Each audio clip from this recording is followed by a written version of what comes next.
Welcome to the Hunting Beast Podcast, your source for hunting tactics, news, and stories.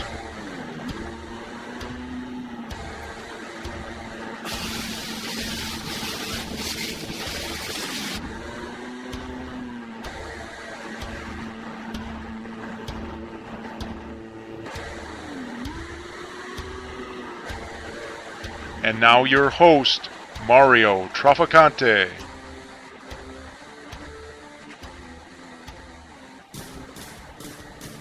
Hello and welcome to the Hunting Beast 2017 season in review. Dan and I wanted to take some time and go over our trials and tribulations of the 2017 hunting season. Hey everybody, hey, there's Dewey. See him out here? Alright, so we'll get into it. Dan, how's it going? It's going good. It's amazing the season we had, and both of us come out of that with no deer. Well, no buck. Yeah. I mean, that's, it was interesting. Yeah, I think the 2017 season, like many seasons, we started it with a lot of anticipation. I'd say together, in the off season, we probably scouted more properties and put more boots on the ground in areas that we normally wouldn't have. Which was funny because a lot of those we ended up not even getting to in hunting. Yeah. Due to where the course of the season took us. It's probably interesting for you, but that's like that for me every year. I scout stuff that I plan on going back to and never go back to. Just because you run into something, you get onto a deer, or, you gotta always be shifting if you want to be on big stuff. Right. So I guess we can start off with the beginning of the season. Early on, what was the focus? We had a few sits in some public areas, but there was a bumper crop of acorns in a lot of the spots. Yeah, looking at the bumper crop of acorns, my goal was to dive into the public areas early on and go into the marshes and swamps where acorns were isolated and stay away from places where acorns were everywhere. And I got on deer for sure, but early on I was having a hard time getting on real big stuff. And I should have been where I was at, but I just, it's an odds thing, and I didn't get on anything real big real early. Yeah, I had a couple really good lessons, I think, on the first two sits that we did.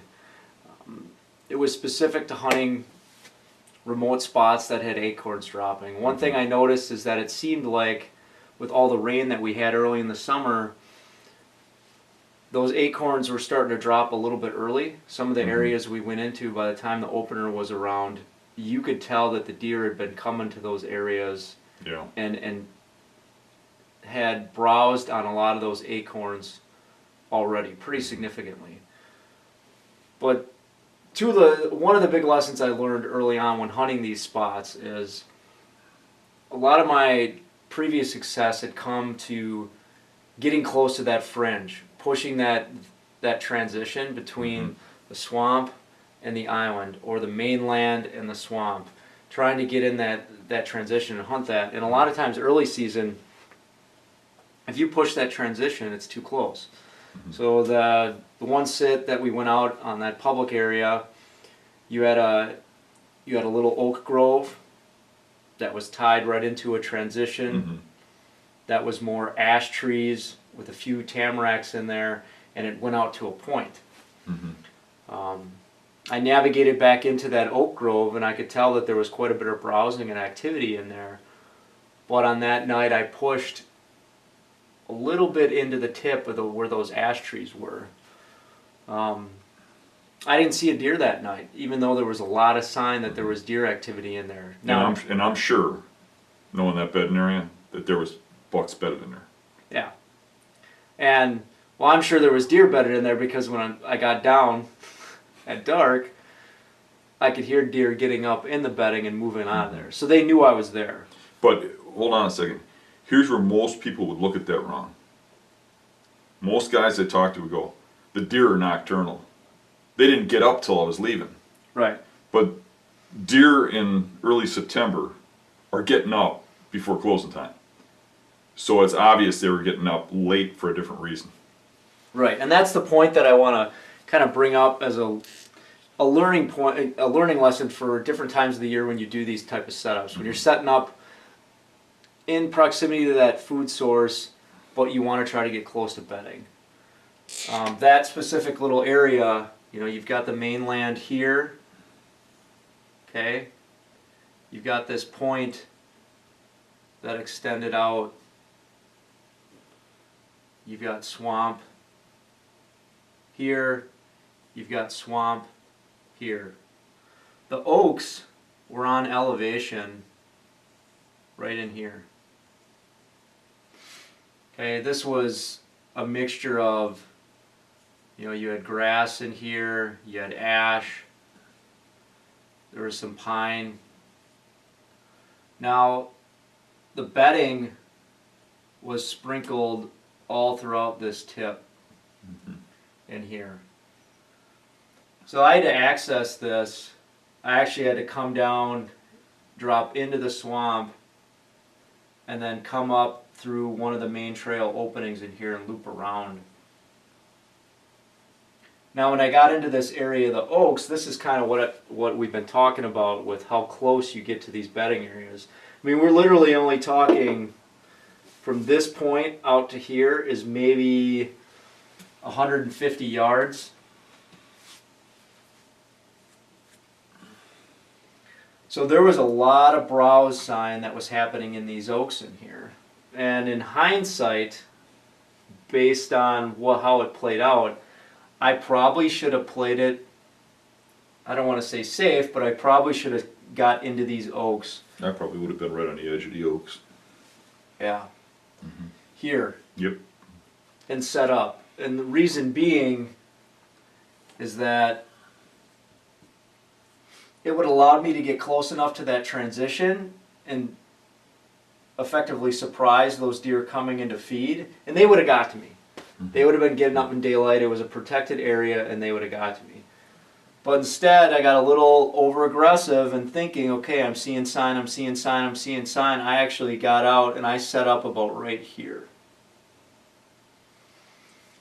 You know, and I was able to set up pretty quiet, but in looking at this in hindsight, there were probably deer bedded just off this tip and just in those fringes, because when I got down at dark, I heard deer move out this way, away from me.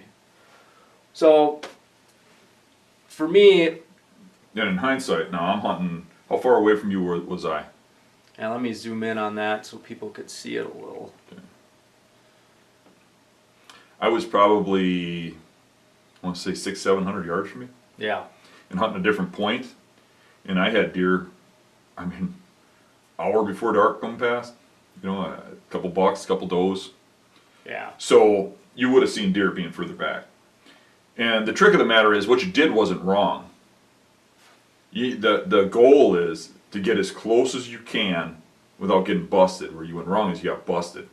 Right. But you're going through terrain that I don't think you could go through without them hearing or knowing you're there. Right. Right. So it's a good lesson, because if I get into a position or a scenario like this again, I definitely set up further back into these oaks, or as Dan mentioned, right on this transition, instead of accessing that peninsula or that point that's going out into the swamp. People ask a lot of times, how close can you get? And it varies on setup. And I mean, you're looking here, you could get 150 yards from them. But the setup I was in, just down from you, Right. I was probably 75 yards from the beds where the bucks came out of. I was right on top of them, maybe even 50 yards. Right. But that's different. I walked through quiet grass with pine trees blocking my entrance. You know, not tamaracks that had no needles like you. Right. But I had actual thick cedar trees I used for cover, sneaking up there, and I was able to get in there really quiet. You got boots making suction noise in mud. You had obstacles you got to cross, like down trees and stuff in here. Right. And that's where I'd have been back here further, and I think the deer would have made it to you. Yeah. And the other thing to think about too is that when the season goes on, and we'll talk about this we could talk about this a little bit later, but I want to touch on it now, is that as the season goes on from early September to, let's say, late October or early November, the foliage that's in this whole area is going to completely change. Mm-hmm. The swamp grass starts to lay down, the foliage starts to come off these Mm-hmm. trees, and that bedding, that primary bedding, tends to push back. Shifts back. Yep. It shifts back. And so do you. Yep. And that's when you, instead of maybe hunting at this spot right here, Mm-hmm. that's when you start to shift back to get that bedding that's back here. And that's kind of what I said to you a while back, but you're doing a fall setup Correct. in an early season time frame. Yeah, for sure. So you're kicking through deer to get back to where they normally are in the fall Yep. Because my mind was programmed, from the year before. yeah, you get in here and, I've got to be as tight as I possibly can. So I think that's one scenario that people can learn from when you're trying to gauge your how close you should get to this bedding. And the reason why, we knew primary bedding was here, I mean, this is an area that Dan had scouted and knows plenty of times before. So that's how we understood where the proximity of this primary bedding was. So it wasn't going in sight unseen, it was understanding how this laid out.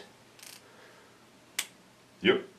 We actually, a few years back, tracked a buck through there that we had jumped while gun hunting. And Dave took the track up and we circled this area. And the track went right in through here. And Dave actually came up on that buck bedded and shot it in its bed. And I don't think it was as far back as you were sitting. And that was in November. Right. Right. The one thing is concerning, and I brought this up on, I don't know if we talked about it on another podcast or not, but a lot of these peninsulas like this on this public property are heavily loaded with ash trees. Yeah. And all those ash trees are hit with emerald ash borer and they're starting to die. Yep. And it's really starting to change how these deer bed Right? and when they bed. And what I mean by that is when they start moving back. We've got other areas that we hunt that are heavy with ash tree, and that emerald ash borer kills the top of the tree first. Mm-hmm. That in turn takes away the cover, more sunlight gets into these bedding areas, and those bigger mature bucks, they move out of there. They don't want to bed in those areas like they did before. And for me, it's really been an eye-opener because the ash tree die-off was pretty instantaneous over the last year or two. Yeah. And that whole area that we hunt back there has changed dramatically.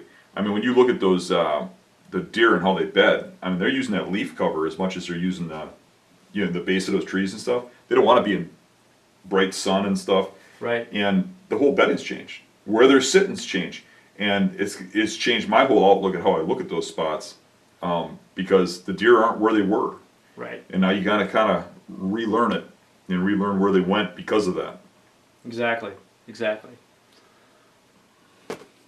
So this can go right into another first early season hunt that we did. Dan actually posted the videos out on his channel, but it's where we had that encounter with a bigger 10-pointer. Mm-hmm. And again, you think a guy would learn his lesson after this sit, but this is again that learning curve that sometimes you can't actually learn this stuff until you go out and you put it into practice and you see what happens when you're on stand. So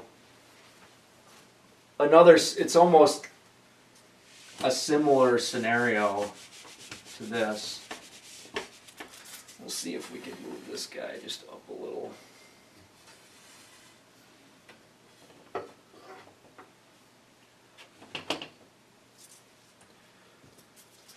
So similar scenario as what we were talking about before. You've got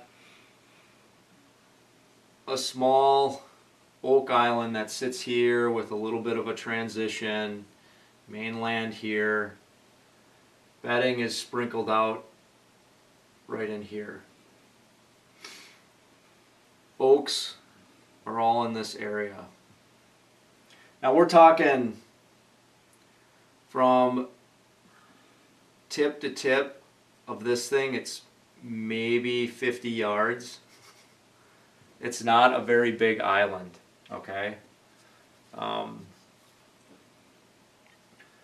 So the key thing about this is proximity then to the bedding. Dan and I put together a plan. Dan was going to hunt probably 300-400 yards from where I was. We knew this might be a hot area due to the oaks that were dropping on this small island. So again, I accessed this island with the wind in my favor. Now, right away I scanned across this thing, and my mind glued to this corner. I went here, set up, and the afternoon went on, and about, what was it, 4 o'clock, 3:45, that mature 10-pointer came on a rope out of bedding and entered right here. And it just so happened I was sitting on that just offside, so the wind was actually coming from the southeast, and it was skirting the edge of this island. So he winded me. He got into a thick patch of buckthorn, really at only about 15 yards, but he winded me before I could get a clear shot at him, and I sat and watched him walk and then travel out of bedding, travel back into bedding. So of course, Dan and I had a conversation after this hunt as well. You had some sightings that night too, I think, even as far as deer. But the first thing that came up was, why'd you sit so close to the edge, you know? Like, and again, I'll zoom this, kind of bring a little bit different picture of this. You're talking a small island early in September where there's you've got a lot of buckthorn. All on this edge is full of buckthorn, really thick, okay? It opens up where your oaks are right here. And then you've got some more buckthorn along this edge. But there is sittable trees right here. And after examining it further, what I noticed is that I really could have came onto this island, and there was a tree that I could have set up in that was right about here. That would have gave me, like I said, this is only 50 yards. This would have gave me about a 35-yard shot to this open area where the buckthorn is. And there's a couple main trails, specifically the one that buck was coming in on, this one here, that buck would have walked right into that open area if he would have kept on his path. Now, Part of what I see too is now you know that bedding rotates around this whole area here. yep, I think from past experiences, you were really leaning over here. Yeah. But I had seen good bucks come out from where he came from in the past. And when I look at that, when you're sitting here on that east wind, anything that comes in over here is going to wind you. Where you can get down here and it can come from anywhere, or at least this side, right. you know. Yeah, and it's really, if you look, this island, as small as it does make a crest on the top of it. And that crest is right about here where those oaks are. And this is all really thick. And you've got, there's not too many trees here. It's mainly some poplar trees that are there. But, you know, these deer, there's really these three main trails that these deer came in on. And a lot of that was learned as the season moved on. I started observing this finally in late season when there was snow on the ground. It became more and more apparent how they were traveling on this island and how they were using it, and how that bedding shifted. Early on, when those deer were feeling comfortable, they were coming into this island early to feed. Some of them were even bedding on these fringes right in here. And then as the year went on, foliage dropped, it pushed back, it pushed back, it pushed back. Yep. But, You get one chance. That buck showed up on that island. Well, it's not like you get one chance. You get one chance a season. Yeah. You go in there next year, and if you're still hunting there, then you've got a new idea of how to approach it. Right.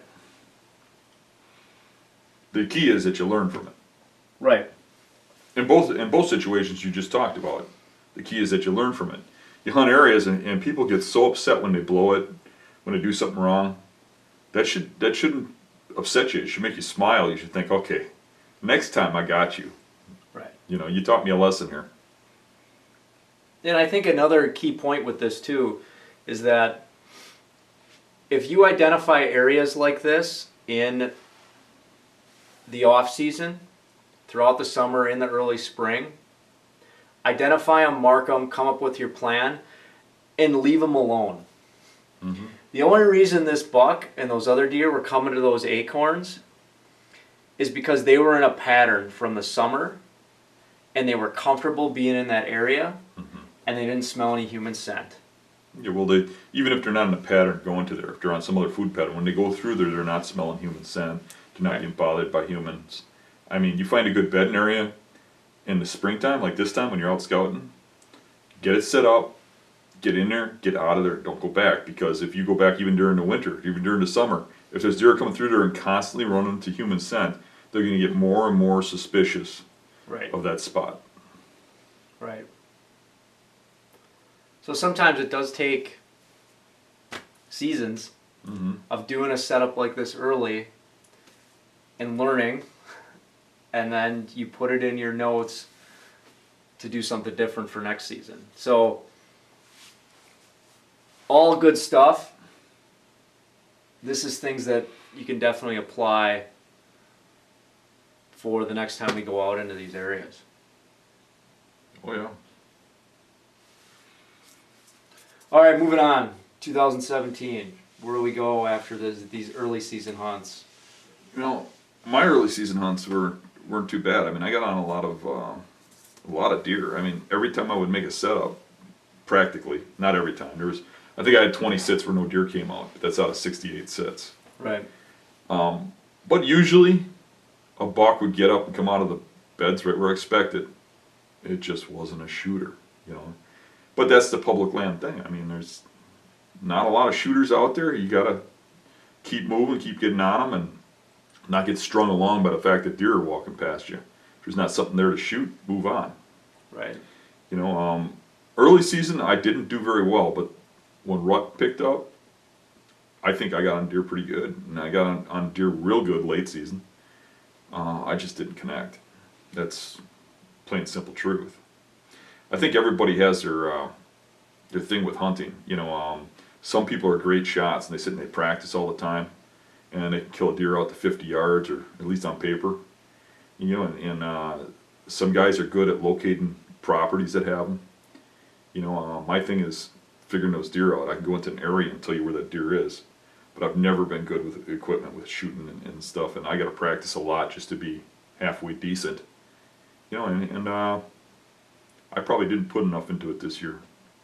I certainly lacked in my shooting. Yeah. Yeah. One thing I noticed is this year, Dan and I hunted a lot of, I would say, partner hunts or stage hunts. I mean, we did that some in the past, but maybe more this year than we had. But what I noticed is this whole concept of a first sit, or getting into an area for the first time. Not only first sit, but what you should see out of this is, I don't mean to interrupt you, but No. you're bringing up a good point here, is not only that first sit, but making sure that first sit is the right one. Right. Being in the exact right tree. And this one might sting a little bit, but if you notice when I go in there, whether I kill a deer or not, almost every time the target buck that comes out, whether it's a shooter or not, comes right past me, gives me a shot. And you know, I say this all the time, but I don't think people get it. You've seen me, how long it takes me to decide on a tree when we go into these spots blind and stuff, based on the wind and stuff. I'm sitting back, I'm watching where I walk, and I don't think people are doing that. I think they're going in there looking around a little bit and going, okay, here's one that covers all the trails or whatever, and getting up there. And from you hunting beside me and going in and looking at these spots, look at how much you struggle with the deer when they come by you getting them in range or having that shot. And when I'm in there and those deer come through, I'm getting an opportunity. Now this year I was blowing them all, but I was getting the opportunity. They're coming past me. You see what I'm saying? Yeah.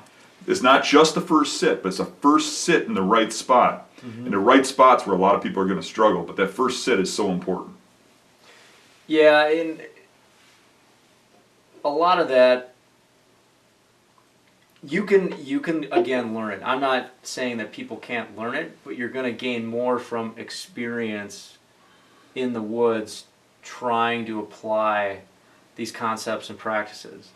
So one advantage that Dan might have over someone else is he's done this since he was a kid and he's been testing these theories over and over and over again. But that doesn't mean that you can't learn it. You just have to take each one of these situations as a learning experience. So, to talk about Dan's mid to late season and the way that these setups played out, everyone typically talks about on their setups. Okay, I want to know where the food source is. I want to know where bedding is. I mean, for us, probably bedding is Change these. Here you go. Yeah. 2 and 1. Bedding is probably the main thing that comes up almost on every conversation when we're talking about where we're going to hunt. I think the other thing that always comes up undoubtedly is wind. Yeah, late season we would talk about food. I think this whole concept of access, trails, and not only for the hunter and the deer though. When you go into an area and you're trying to figure out where you're going to set up, and this is part of what Dan touched on. So you map this out on a map. Maybe you got boots on the ground in the spring, you've been there, you've seen the predominant trails that come in off a tip or a point. You have an anticipation of where deer travel is going to be. You got wind to your face or a nice crosswind where it's cutting across you feel the wind is at your advantage. Now where do you set up? We're not doing presets where we're going in and putting a tree stand in 2 weeks ahead of time, cutting shooting lanes, and then going back in to hunt it 4 days later. We're walking in there and we're deciding on foot. For me, sometimes the most challenging thing to do is you sit there and you're looking at, all right, if I sit in that tree, I'm going to have this in my way, that in my way, where am I going to get my shot? If I sit in this tree, is the wind going to wrap around and bend here and my scent's going to travel across that trail? Or I've got this trail coming in, this trail coming in, how do I get access across? So part of it is, where's your best cover? Where's your best position you can get to play the wind in your favor? What I've heard you talk about, and you can touch on this, is where do you set up where you can shoot to all or the majority of the trails that are coming into that spot based on where you feel those deer are going to access your spot that you're in. Another one that comes up is, how are you facing those trails on your setup? If you're straight in line with those trails and it's coming up a rise, those deer are going to be coming up that rise and they're going to be looking. They're going to be looking up at you as they come up. And we've had this where you get picked off a lot. Yep. In those areas we talked about where there's a lot of those ash trees and that foliage up high was dying off, you're sitting in a lot of dead ash trees. Well, there's no cover. So how do you get a 45-degree angle or perpendicular to that set of trails where those deer aren't naturally looking in your direction as they're coming up? That's a huge factor. And being able to plan where you're sitting. Sometimes I think I set up too close to the trail where that deer is going to be right on top of me, and I don't necessarily need to be. I can be just off 15 yards, 20 yards, Because I can make a 20-yard shot to the trail or a 25-yard shot to the trail. So I talk about maybe what goes, because those are the things that go through my mind when I get into an area. You know, I'm thinking wind, I'm thinking access trails, I'm thinking once I get up 15 feet and then I get up that other 6 or 7 feet, what are going to be my shooting opportunities and lanes? My big thing is I want to be as close as possible, but not too close. So I'm looking at it from a distance because I want to look and see, okay, if I walk somewhere, am I going to go so far that I can't, there's no coming back and there's no place to set up there. Right. Because I do not want that buck to hit my scent trail, my ground scent trail, before he gets to me. I mean, bucks that are in bedding areas, in areas where people don't go, are ultra sensitive. It ain't like they're walking out where people usually are. They feel safe there. They haven't had no people around, that's why they're bedded there. Right. So when you go in there, you have to go in with that sensitivity in mind. So I'm standing back a little bit and I'm looking. What's the wind doing? Okay, is there an opening there? And if that wind is hitting that opening from the spot I'm thinking about, is it going to swirl into there? Is it going to pull a certain way based on the terrain? Is there going to be a thermal effect come evening time when those deer get up? When the wind calms? And what is my estimate of what it's going to do? Doesn't mean it's exactly what's going to happen, but you take your best guess based on the terrain. And then I'm going to look at the trees. I'm going to look for one. I'm going to find an area. This is the area I need to be in. And it's going to probably be down to about 10 feet, 10-foot area. So there's one or two trees. And I'm going to be looking at, okay, where in those trees do I have a spot where I don't have to cut any openings, I'm concealed, and I can shoot. And then, once that's decided, how am I getting there from here? How am I doing it quietly? How am I doing it in the least conspicuous way where if a 100-inch 8-pointer comes out and walks across my trail, is he going to boogie and take somebody with him? So I'm trying to figure out how's the best way to get in there. Yeah. And then when I'm walking that last distance, I'm going slow, going hard, and I'm looking. I'm watching. I'm using cover. I'm keeping the trees in between me and potential bedding because sometimes they're right on that edge, watching out. I'm going slow and I'm planning a route because I'm not walking on trails no more. I'm walking to a tree, right? So I'm planning a route. I'm looking at the ground and saying, okay, where can I step? What am I going to run into walking over there that's going to cause noise issues or it's going to cause some sort of issue? And I'm planning a path to the tree. And it sounds like overkill, but it's not. Right. Yeah, it really, the planning the path to the tree is interesting. Which made me think of one of my sits from the season, and it was in late season. But after that snow was on the ground, it became apparent how deer were traveling some of these areas. And so we've got this little island hump here. Let me zoom that in so you guys can see that a little better.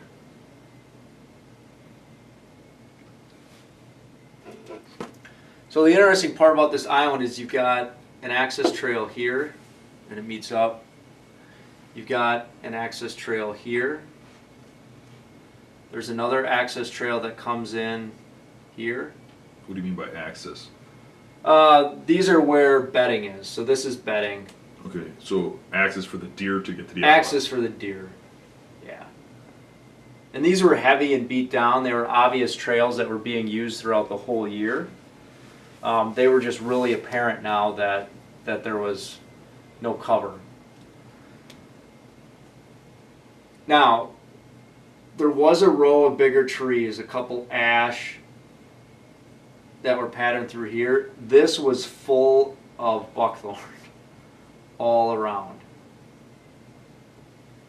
Which even in the late season is hard to walk through because it's making noise and everything is really noisy. So there were a few large poplar that are along this edge. Now again, my anticipation was that the main bedding was going to be here and here. And that's where I was focusing on deer coming from. So what do you got for wind? The night that I hunted this, the wind was northeast. I had a northeast wind. Okay. So what's the scale of this drawing?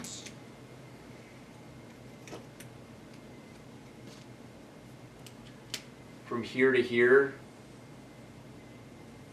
you're talking like 60 to 70 yards. It's not a big island. Okay. And again, because it's in late season, a lot of this foliage is down. Your wind is coming from the northeast. Now, why this was interesting about where you set up. I wanted to be able to shoot out to this transition out here. The thick bedding is out into this cover here. All right. I chose to set up close to this trail, but I chose to set up right here. I could actually shoot out to the edge of this bedding. Mm-hmm. Now, in doing that, when I came in, how you're talking about choosing your path, Mm-hmm. I actually walked the natural path into this set. All right. Now, what was interesting about it, I had deer come in from every single direction except myself. Okay? So, I had deer enter from the west, the north, and from the northeast, and then I had them traverse this lip. Now, in hindsight,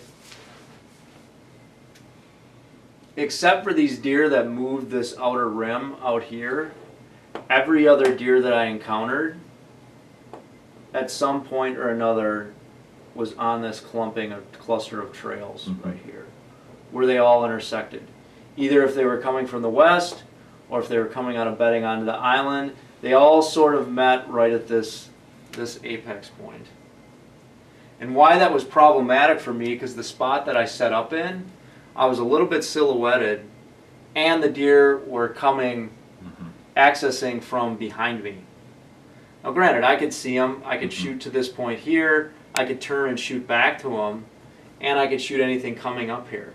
But those deer, at some point, would get right on top of me. And they were very, very nervous. A couple of them silhouetted me. A smaller buck and another deer that was behind it, I couldn't really turn around enough to see it, came from my west. The smaller buck walked right underneath me and continued out onto the swamp. The other animal that was with him, which I didn't see exactly what it was, didn't like it, turned and walked off. And he actually smelled my trail. They right where I walked, every single deer put its nose down and smelled that trail.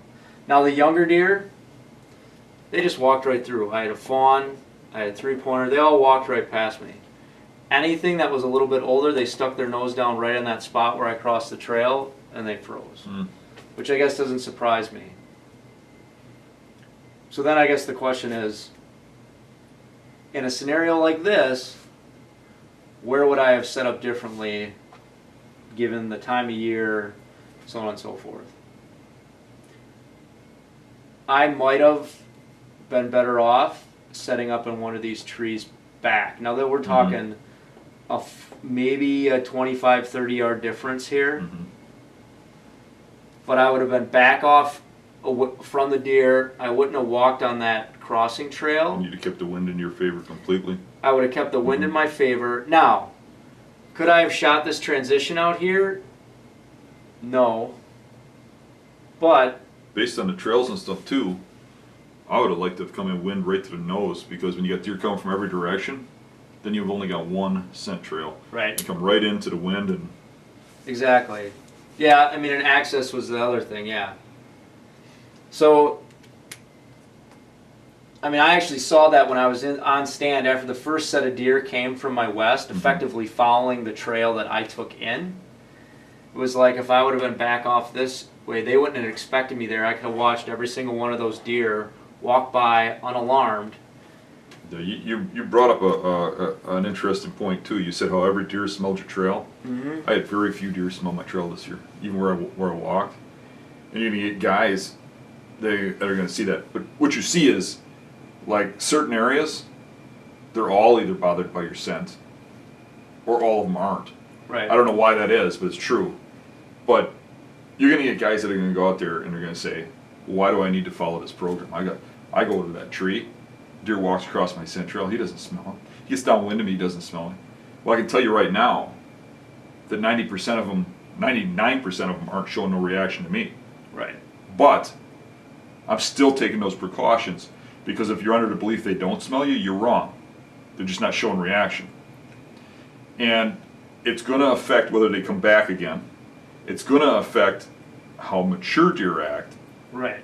And it is going to make an impact on your hunt. So don't get under the belief that they're not smelling you just because they're not reacting. I mean, I've had deer this year where I drop milkweed, watch it go down and land on the deer, and that is your wind current.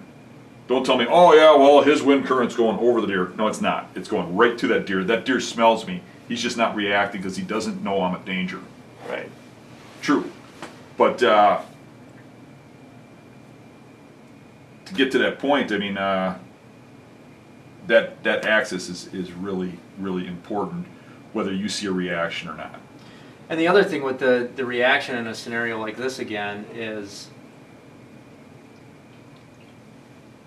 the deer that were coming out early and crossed my path. Mm-hmm. Now, there was a few nice doe in that set of deer, but those were the early exiters from bedding. And a lot of these deer, because it was late season, they were moving from bedding to a primary food source that was off to the north. But how they reacted and how they choose not to stage in this area and they scatter and find other ways is going to impact the way those mature animals come out of bedding and access those areas. Because we've seen this before. When you get a group of, the 1.5-year-olds, the fawns, a few mature doe, if they come into an area and they stage and they feel comfortable and they're moving around and they're browsing, those mature bucks, it's almost as if they wait in the congregation of other deer. If they see deer in an area, it makes them feel more comfortable, and they'll then, beyond their patterns, when they get up from bedding, closer to, nightfall, they will access an area when there's other deer there. So by these deer busting up and scattering and getting spooked, even though it wasn't, it's having impact. Yeah. So let's bring up something here once. I bet you a lot of people watching this are going, how come I go out hunting and I hunt 20 times in a season and I see 3 deer and these guys are getting on stuff? Yeah.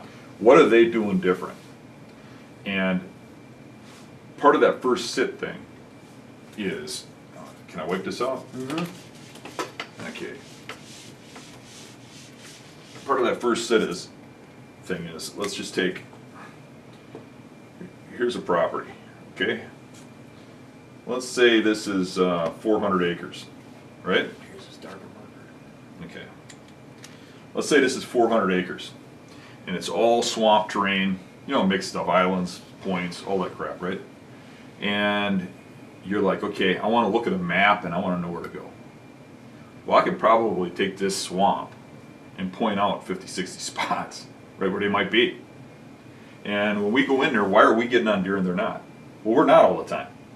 But what are we doing differently? Well, this spot looks really good, and we're going to start out coming in from this direction, right? Mm-hmm. So I'm going to hunt here, Mario's going to hunt here. And we're going to cover this little section. Hey, nothing happened. Okay, that section's gone. Right. Where are we going next? Well, let's go up here. I'm going to hunt down here, Mario's going to hunt here. Nothing's going on. Where are we going next? We go up here, I'm hunting here, Mario's hunting here. I saw a big buck over here. Okay, next time we're tackling this and this. Okay, now we've seen a bunch of deer. We're tackling here and here. What are we doing? We're moving across this property rapidly, covering everything, and getting on those deer. Right. So you're taking your little sections, cordon this off, okay, and hunt it down. Don't sit here because there's a little sign and a couple rubs and stuff. You're either seeing deer or you're not. Right. Move across this property and hunt it down. That's part of that whole first sit thing, is that it keeps you moving. You know, you get into these different areas. There might be an area up here you never hunt because there's not good terrain or whatever. You never hunt there? Ding, ding, ding, ding, ding. Overlooked. Yeah. I mean, look at that spot where I had that opportunity at the big 8-pointer. I don't think anybody has hunted that area on that conservancy land for 5-6 years maybe.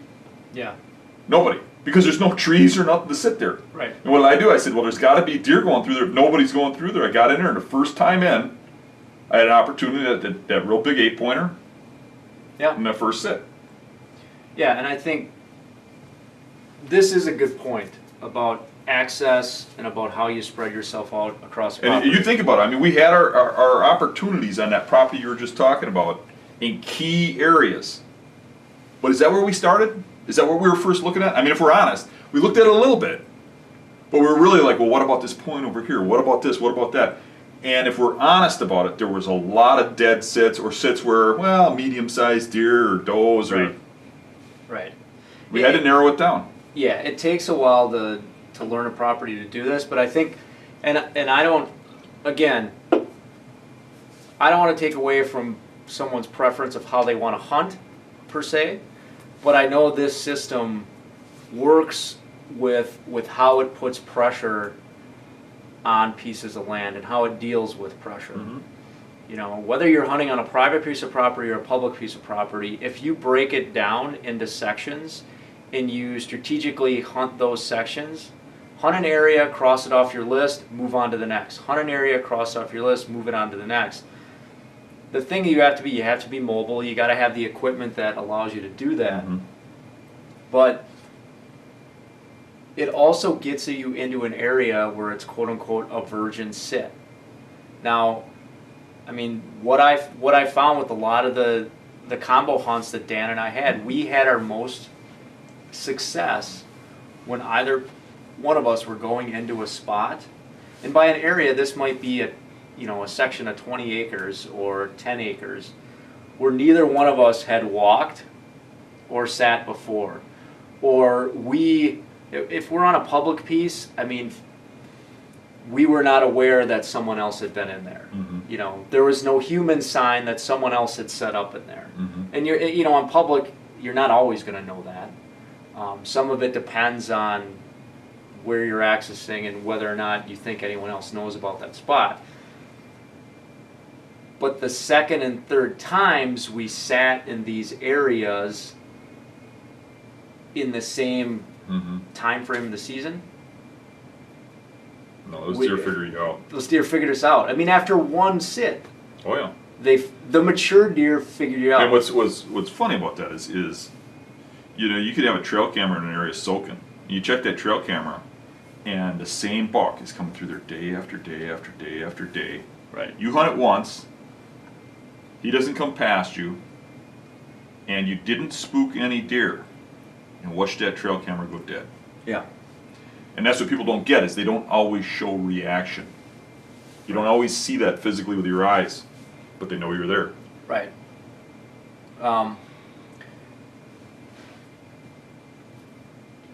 Determine your path going in, and if you're hunting the same physical area, if it is a 400-acre area on a piece of public, or is your 70-acre private spot, determine your predominant access point, and always take that access point in.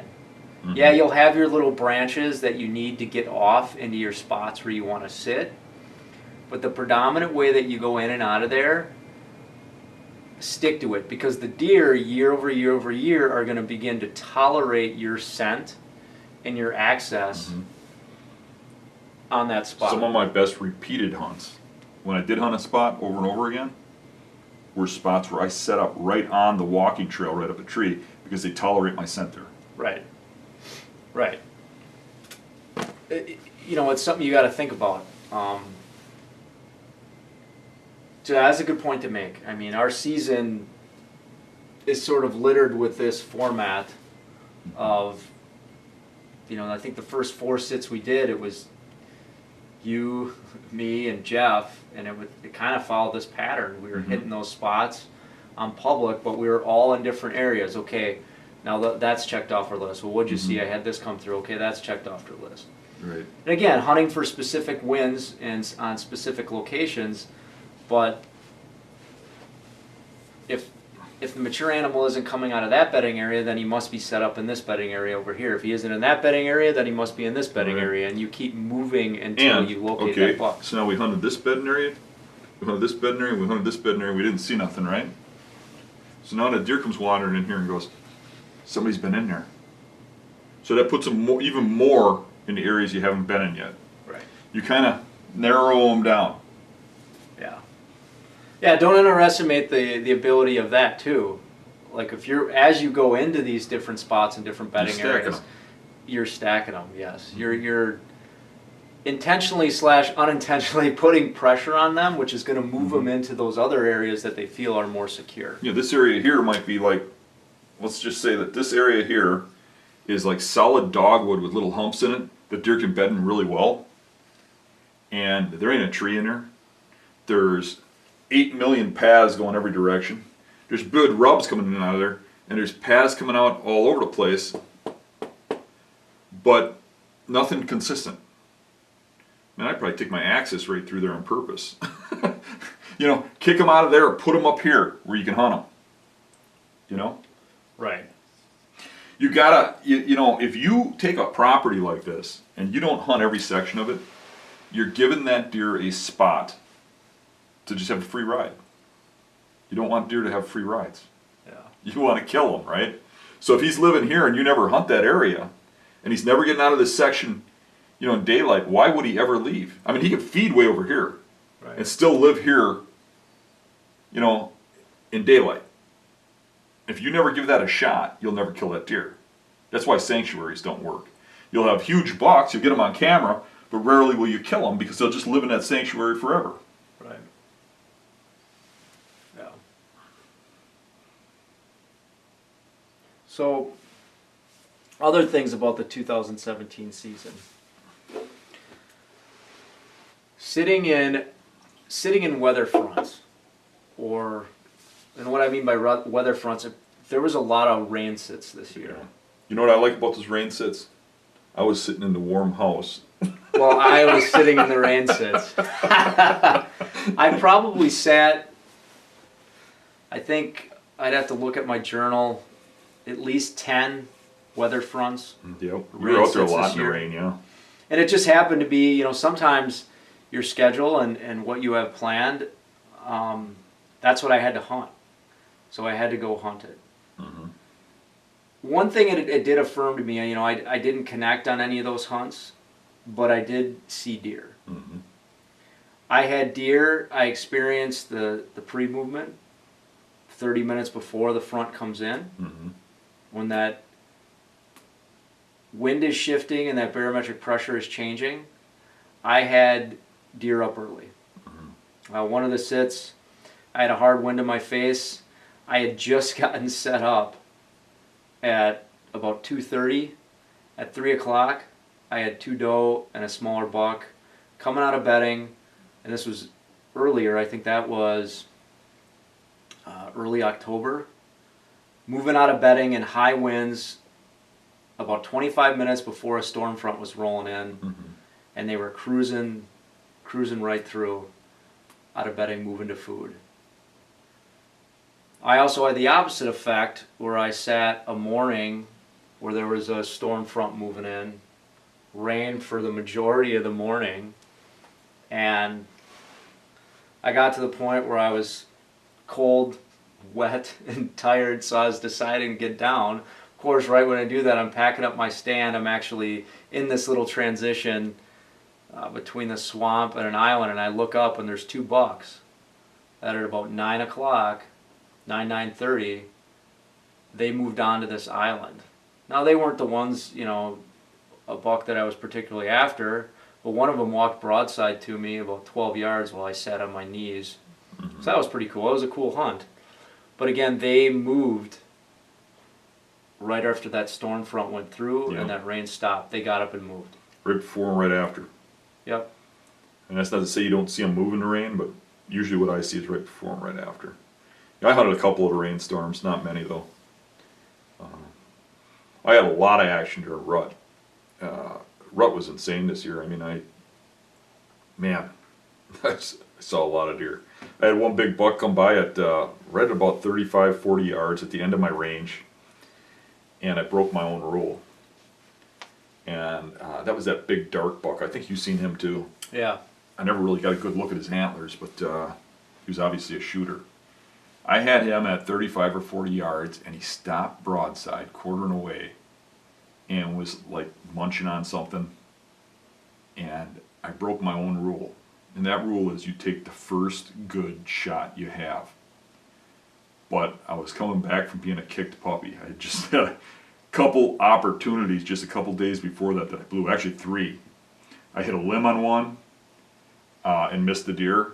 I had one I just plain missed. And I had one that caught me drawing. And I was thinking, okay, the way this land lays, that thing's going to roll right down this trail and come by me at 25. Just let it be. And what did that thing do? He went straight out into the swamp, and there ain't even a trail, and just wandered off. But I could have shot him. You know, that bothers me more than the ones you take a shot at and don't get, because you had the shot and you didn't take it. I don't know why that bothers me so much, but it does. It gets under my skin. Not to say that it bothers me, because really I'm just happy to get an experience. But what I'm saying is you feel like you should have took that shot. You should have took that chance. You should have went for it. But I had that happen. I had one that came in on me from an unexpected direction. He came up a transition line through a whole woods to me. A transition where buckthorn met open woods. And he comes down the trail, and it takes the one trail, the same one I walked. Doesn't smell my scent or anything, but walks right up the same trail that I walked on, and comes right to the base of my tree. And the only way to go is right past me here, quartering away. So I pull the bow back, and I'm waiting for him to turn, and that thing snaps his head up and somehow spots me straight up in that tree, and does this, shocked look number, and I thought, at this range right here, I got a good shot right over his shoulder blades, right into the vitals. I'm going to take it. And it was probably the wrong thought, but you're at full draw, you're aiming at him, and I shoot, and I don't know what happens, but the deer looks up at me crying crazy and runs off trotting, and then he just starts walking again, and he works a scrape about 50 yards from me, and I'm like, what the heck happened? And I'm looking, and I see my arrow in the ground way over there. And I'm like, what happened? I get home and I go over the video footage, and when you're watching, there's a limb right in front of my arrow, a little branch, and because my sight picture, your sights are 6 inches above your arrow, so I'm not even seeing that. And in the video, you can't. It's plain as day. You can't miss it. When I squeeze that trigger and that arrow goes off, you see that little limb just cut off and it's going through the air like that. I don't know how I didn't see that with my eyes, but I had that one. I had the big 8-pointer. We already put the video up of that I missed. Right. And I had the one on that point that came out, and I was just about to draw, and he spotted me in the tree. I seen a lot of bucks that were just out of range, like going through the swamp and stuff. And I had that one real big buck that we were after. I mean, that thing might have grown Spoon and Crockett. Yeah, we can talk about that one a little bit. Okay. But I think, yeah, one of the things to mention, a lot of these spots, we typically, as the phases of the season go on, we can circle back and stage and hunt some of these other areas. Now, we've said this before, the more spots you scout, the more places you have to hunt, the more options you have, you can move around without over-pressuring an area. The mature 8-pointer, that spotlighted you on that tip. You and I have hunted that spot a number of times. That was one buck, first sit, sighting. The 8-pointer on the apple tree that you had Yep. opportunity on. First sit. sit. Mm-hmm. Okay, we actually did go back into that area. I think one other time. You went back once. I went back once. Real low deer traffic. I don't think either one of us saw a deer back there, and it kind of taught us a lesson about how sensitive that spot was. Yep. And next year, we're going to approach it differently. And we're not going to. The key next year is to beat Mario in there. Yeah, some of this is like how we can beat each other back to these spots because we know how sensitive they are. Right. Early season 10-pointer. I know either one of us, if we get access to that island again, we're gonna hunt it a certain way, and we learned some intel there. First sit, see a mature animal. And we can go sort of on and on. To the next sit, there was a little transition peninsula that connected two mainlands between a swamp. This is a spot where we typically use as an access trail. Right, the human trail goes right through the middle of it. Human trail goes right through the middle of it, and You know what? Let me just say something right here once. This spot always has good buck sign. There's always good rubs there. There's always good scrapes there. There's always big tracks there. And I always looked at it with a blind eye. I said, there's two swamps there, it's connecting. Yeah, I'm sure they run across here or whatever. But all this human scent, they can't be coming through here at daylight. They can't be doing this. And I really didn't give it enough credit. I think you sat there one time, and I think I kind of urged you to do it too. Let's just see what's going on there. And you had all these bucks come by, but they're all immature. right. And then that even made me more blow it off. Yeah, it's a playground. So go ahead. Yeah, and we had sat the other connecting areas to this, and what I mean by that, in this swamp, typically you'll get some poplar groves that'll grow on the points. And we had sat these points because there's some good bedding out in the middle of the swamp, which we never walk into these areas. We've heard other people say that, well, why don't you just cut through there or hunt into those spots? And it's like, that's kind of, when we're doing something like this, where we're pattern hunting an area, going into those swamp bedding areas where you've got your dogwood, End up here your tamaracks. and go in like this, Yeah, so that you don't molest this. right. That's our last resort, is to physically walk into those swamps, into those bedding areas, and set up in what little tree cover there is. Only because you get one shot once you walk in there. But I had a sit where I sat on the edge of those poplars. You had a mature buck get up from bedding. You knew it was a mature buck because it was breaking branches and stuff on its way out. It was making a rub. It moved out, and that kind of led to, well, if we would have been sitting on the opposite side of the swamp, I think that led to me doing a couple of my rainy day sits on the opposite side of the swamp. We never got eyes on this mature animal. I sat another time off that poplar point, and again,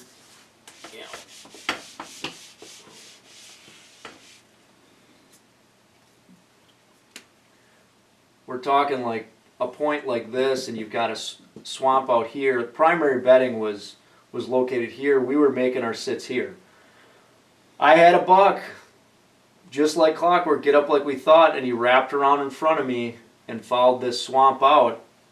But he was a smaller 8-pointer. But he was at 30-yard range. And it was good to see like this plan pay off. So all the while we decided that, okay, let's finally throw a camera up over in this spot. I think if you remember, there was a cherry tree that was rubbed on about this big around, about that high up, and there's a big scrape by it. So it kind of led a little more to putting a camera over it. And it was actually the trail that we normally take in. We walk in. A scrape appeared. That was like 25 yards from it. So we first threw this camera back off of the scrape, like, I don't know, it was a good distance away, because at first we were getting really distant pictures. It was probably like about 30 yards away from that scrape was, because we didn't want to get our scent right on top of that. So we got a couple pictures of this, what I would call giant ghost buck. Two things that it did. I think that buck led us on, both you and I, throughout the entire year, which is a little thing to say, something to say about trail cameras and what they can do, because they provide good intel, but sometimes they block what you normally would go and do, which is I think we would have moved throughout the property and staged hunt a lot more. Well, I think actually that could. I agree with you on how the trail camera kind of led us on, Yeah.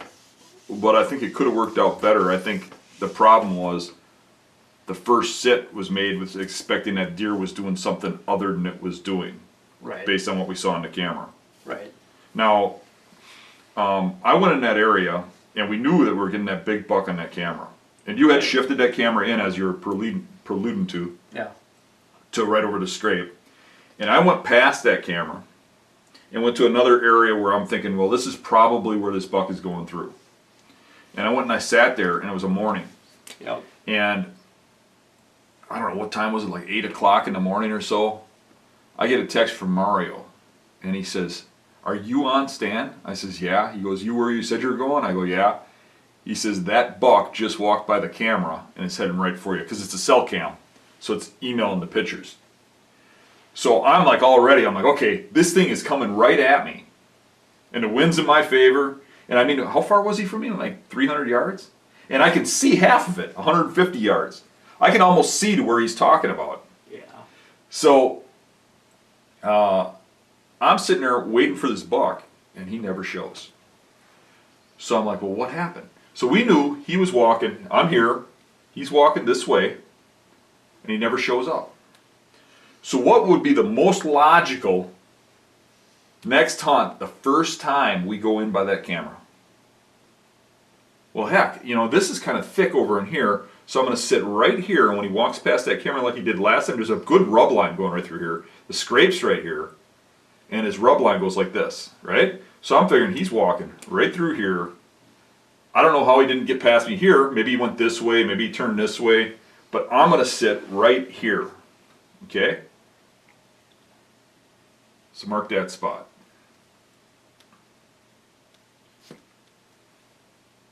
So now we've seen that buck. This is the first sit in this spot. Second sit here, right? The second sit for this buck now.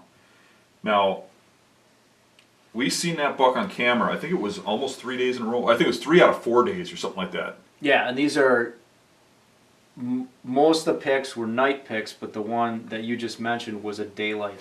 Right. Okay. So now I'm moving in. Right. And I'm going to sit right here, and when he walks past that camera, the camera is just about out of range. But when he clears, I got a good tree here where I won't get winded and such. So I sit here, and here comes that buck. Right down here, right through here, comes around, walks in front of the camera, turns, and goes this way. So we were thinking he's traveling this way, but that's because of where he got caught on the camera. He was really going like that.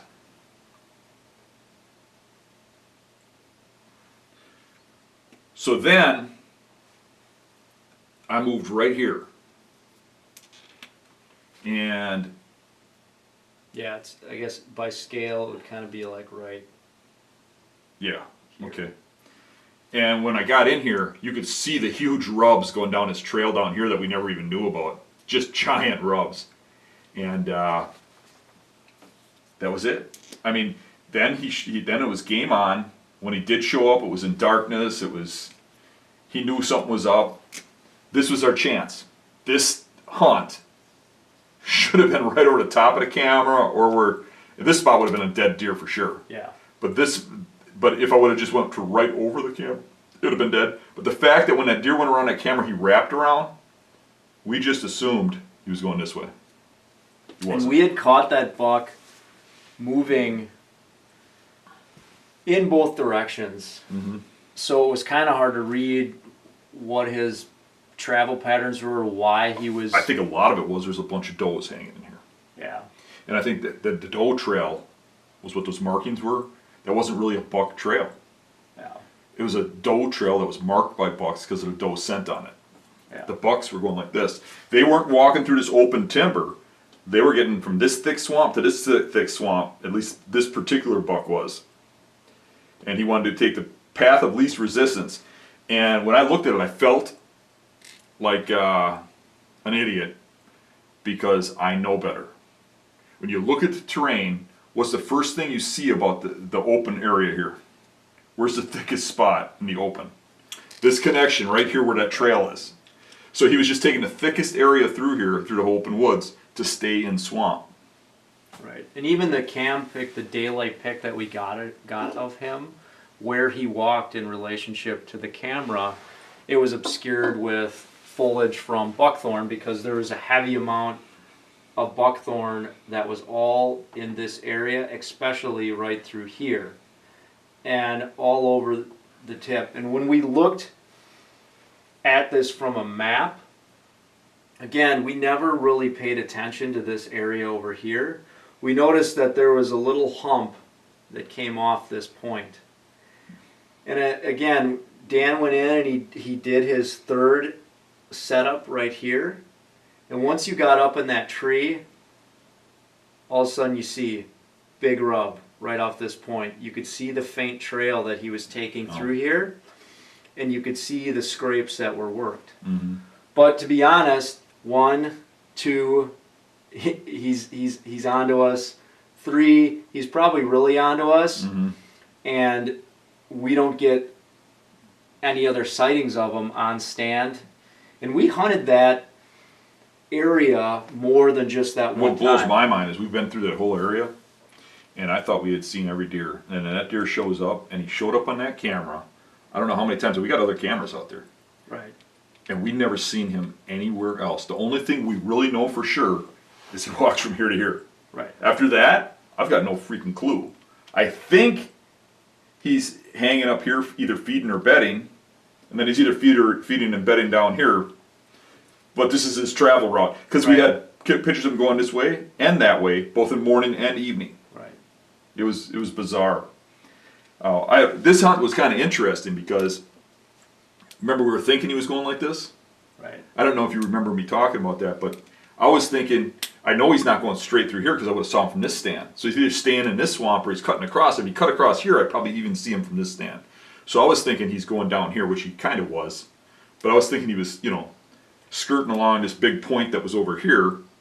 And I'm sitting there, and all of a sudden I hear this running, and the doe that's been hanging here on camera that he's always with comes running out looking back, and you can hear grunting, and all of a sudden his buck comes running out chasing her, and I'm getting ready, and he comes around, and he actually ran in a circle around my tree and stopped right here, and it turned out to just be a little 8-pointer, but that was that was exciting.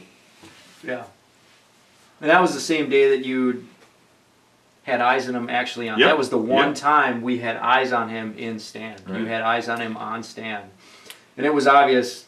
I remember, I think you told me, he goes, yeah, after that 8 came by, when he came by, he was clearly a more mature animal. There was no mistake. Not only that, but he grew since he's been on that camera. Man, I was mistaken by what I was looking at on that camera. When I seen that thing firsthand, that thing was if it was a 10-pointer, it was Boone and Crockett, but it was a 9. Yeah. It was Gross and Boone and Crockett. It was a big animal. So, hopefully... And I thought I had him. I mean, you see that thing coming down here like this, and he's curving around here, you're like, he's going to walk right through here. This is a done deal. It's a dunk shot. The lesson that can be learned from this. There are spots on every single property, whether it's public or private, that you're accessing, where there is overlooked areas that you're not giving consideration. Mm-hmm. Maybe because you've always just assumed, well, yeah, I see sign here, but I always walk through here, so I'm writing it off. Or, I've never seen a mature animal here. Now, one could say that if we never put a camera there, and if cameras weren't around, we'd never even know about this buck, and that's true. And part of it, too, is that whole hitting it right on that first set. Right. What got me on this set is that wind was a southerly wind. I believe he smelled me when he was down here. Now, there was no reaction of it. There was no sign of it. but it was certainly game on after that, and we walk through here all the time. Right. Because this stand here is actually on the walking trail. Yeah. It's walk up the tree from the walking trail. But yet when we hunted that was it. That was our chance. And you got a lot of these people think that you can stage your way in, move in close, moving closer, moving closer. You get that one chance. Once you're close, you're too close. You got to either go for the kill or sit way back and watch. Right. There's no in between.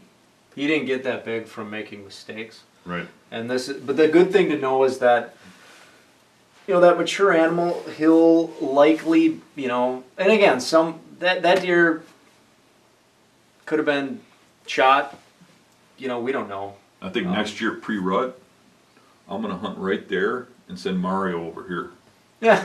The one thing that's interesting though, when you find out about a little spot like this that's sort of an overlooked spot, and we had seen other mature rubs, and I'm just talking your regular rubs, other mature rubs that would give us an indication that a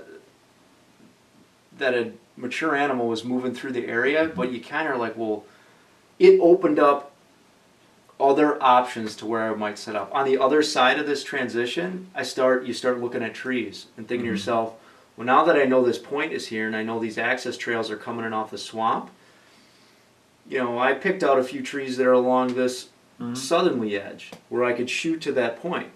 Same concept, I don't have to get in here, and if the wind's right, I can come at it from the other side.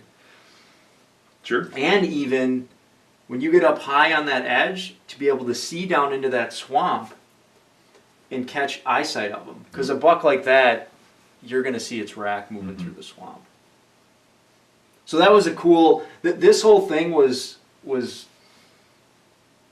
a neat cat and mouse game. Even though, it was something, this ghost buck we had seen mainly on camera, but Dan had eyes on him once on stand.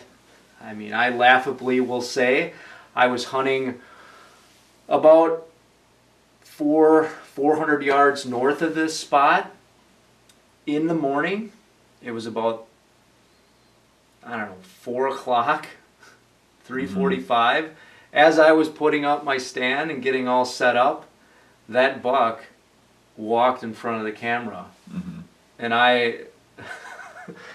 it's just funny because I was only about, at that point, 400 yards from where he was accessing. But he was then moving in the opposite direction of what we had normally seen him move for a return back to bedding. I did do a hunt earlier in the season that really was only a few hundred yards further up here on a little island on the tip of it, and there was some really heavy rubs coming through there. And a buck came under me just after dark where I let it go because I couldn't shoot. That had a really big cage on it, but it smelled where I'd walked. I was sniffing around under the tree, and it walked straight this way, like towards this area, and it might very well have been that buck. Yeah. But it was just too dark to shoot or to really get a clear image of the rack. You just see something gray above its head. Right. But that one came right through here, and that might have been this exact same buck. So I think we were probably on him more than you even know. Right. But it was interesting because it made us think about some other fringe early season bedding areas that were this mature animal could have been bedding. Because we started mapping out his proposed travel patterns across the area we were hunting. Be interesting to see if he's on the same pattern next year. Yeah. We'd be going after it a little different. And this is the other thing that I noted earlier that was something we wanted to talk about, which was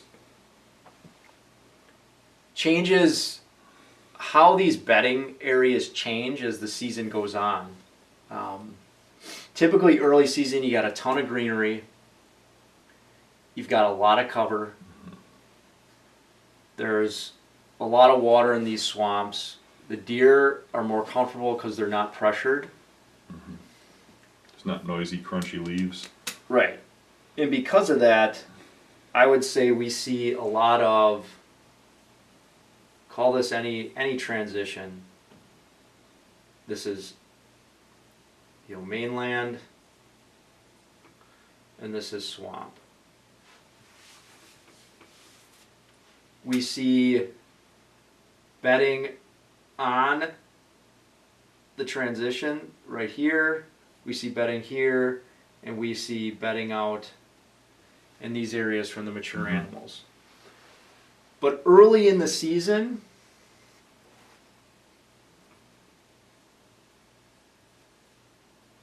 and I've seen this just from bumping deer, I see way more bedding taking place On the edge. on the edge.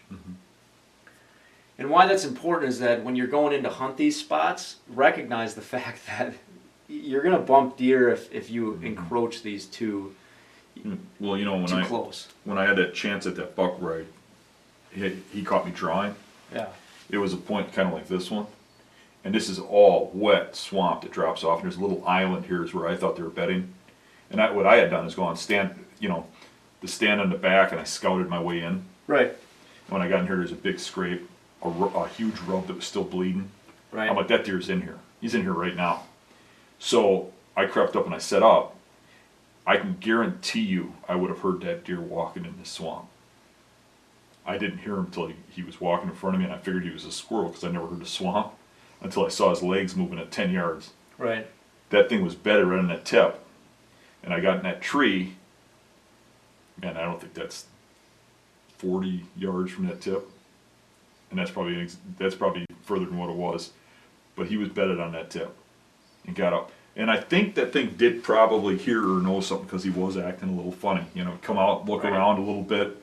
So I think, the wind was obviously in my favor. But I think he had a little inkling that I was there. But that's the whole key of getting in there. You might think he's out here. Get in that stand quiet because you never know what's around you. Right. And that's where, so you got this September bedding, and I'm not saying the mature stuff isn't going to be bedding out here in September, because it is. But that comfort level, it's a combination of cover and pressure. So as you start hunting an area, you're putting pressure on, it's going to push them back. As the season starts progressing, you're going to see the leaves are going to start falling. Now that buckthorn will hold leaves for quite a long time. That swamp grass is going to start laying down. Okay? Trees that are out in the swamp, they're going to start losing cover. And that more secure bedding is going to typically start moving back and back and back. Or those little overlooked areas during the season, or the areas where it's thick buckthorn cover that no one walks into. They're going to migrate to those spots. It might even shift back over here if it gets late enough in season, like when the swamp freezes. Right, and that's, go ahead. Yeah, so they'll shift back over here. And when he gets, what Mario was talking about before, I want to touch on a little bit because I slightly disagree. When he says there's deer bedded here, here, and here, and sometimes they're mature, I don't think these deer are mature. It doesn't mean they're not shooters, but the 2 and 3 year olds I'm not calling mature. I think if you got a pressured area and it's 4 or 5 year old deer, I never see them bedding there much until winter. When it's frozen, sometimes you see them come out of the swamps and bed on the tips. But the real big mature stuff is usually back here. The trouble is getting through this stuff. But the bucks that bed there aren't necessarily not shooters. Like I just said, I had that one bedded right on the tip. It was a shooter, but I'm saying it wasn't mature. Right. So I just wanted to get that point across. Yeah. I think when a deer gets to be 5, 6, they are bedding out here if at all possible. They start learning that they want to be surrounded by water if possible. Any place you got that swamp land, water is a huge security. Shallow water where they got cover in the water, thick grass, brush and stuff. Coyotes don't go through that water. People don't go through that water. They have no problems out here. If they have a problem, they hear you coming for a mile. Yeah. Big bucks love it out here. And sometimes that smaller stuff just ain't allowed back there. You've seen how aggressive some of these bucks can be. Yeah. And so this kind of brings us to our other point. So you got pressure, you got change of season, foliage is dropping, it's putting deer further back where there's still foliage, they can get out of the sunlight, okay, and they can still be in that thick cover. The other factor, you have now is we're seeing as invasive species and disease. So these ash trees that are dying off, it's completely changing how these islands Yep, sure is. are being used for cover, because ash trees would typically carry their leaves into late into the fall. I mean, I had one out in the front of my house, and that thing would be dropping leaves and retaining leaves sometimes into that first or second week of November before they would all fall off. Mhm.